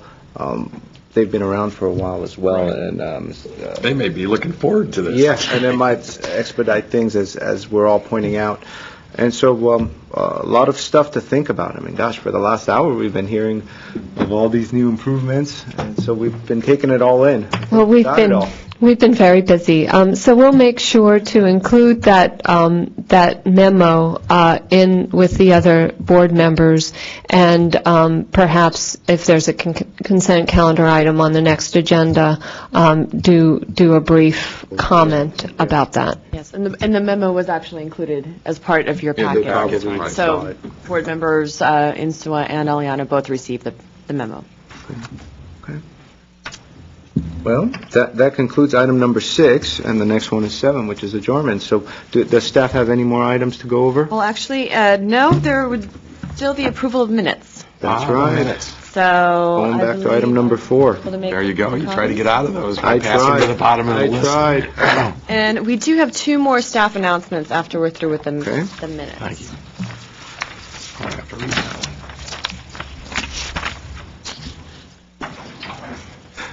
Do we want to take a quick 5-minute break while we review these, then, so the public isn't just waiting while we review them? Would you like to? I think Mr. Yu hasn't had a chance to review it, and I think I might have not reviewed one of them, so perhaps we could take a 5-minute recess.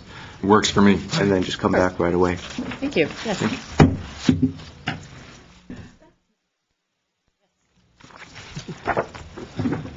We are back, and I believe we have some minutes to approve, and then staff has some comments. We have the minutes from February the 21st, and then also from March the 6th. So, I have one typo on March the 6th. I thought you would. Yes. Oh, my name is actually spelled B-R-I-A-N, but that's okay. Okay. It happens a lot. It's a little presumptuous to call you Brain.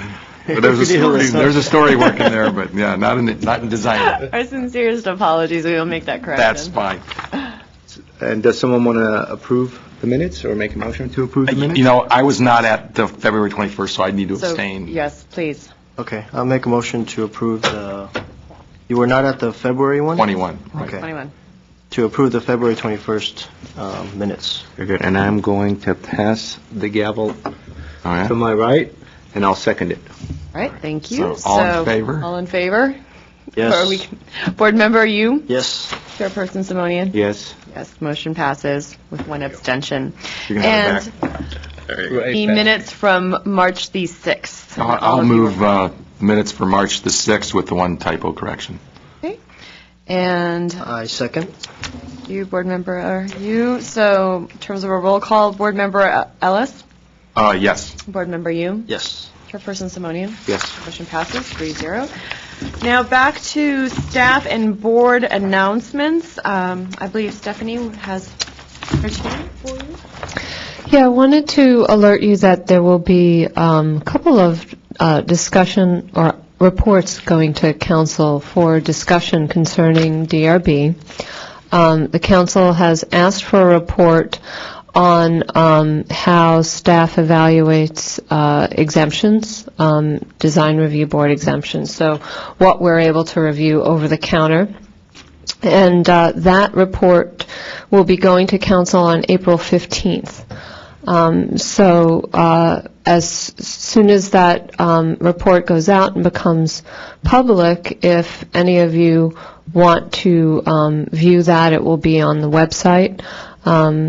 If you have trouble finding that, let us know and we'll send you the link to it.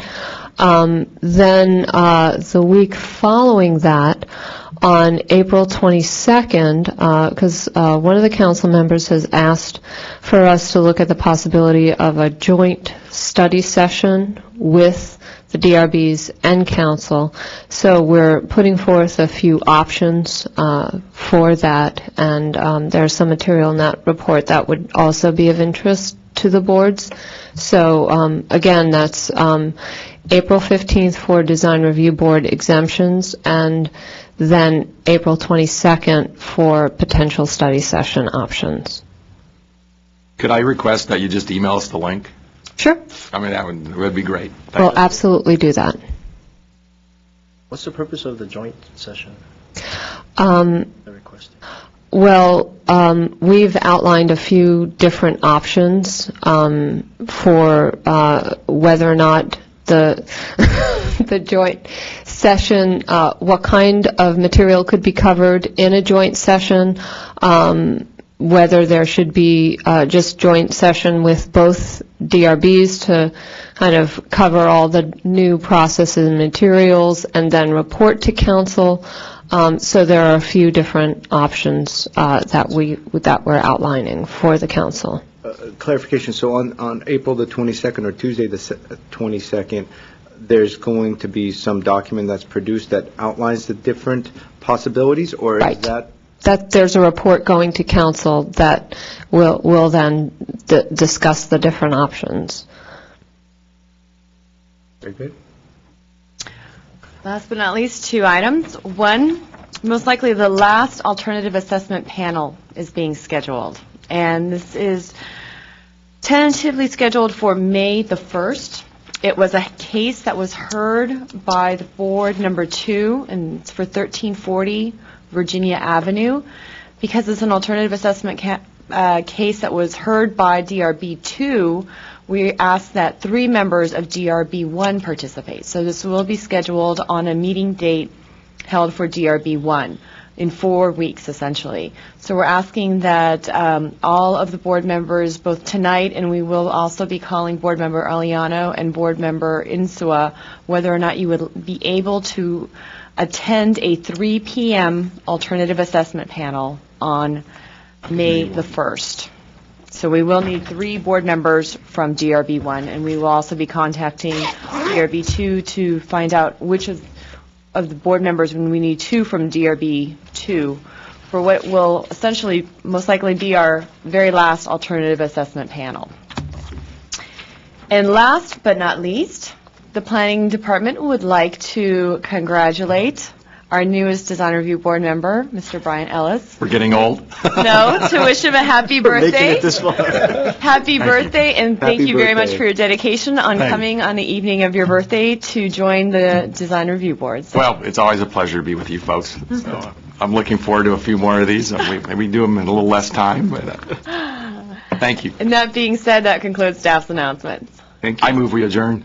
A second. Happy birthday. Thank you. Thank you.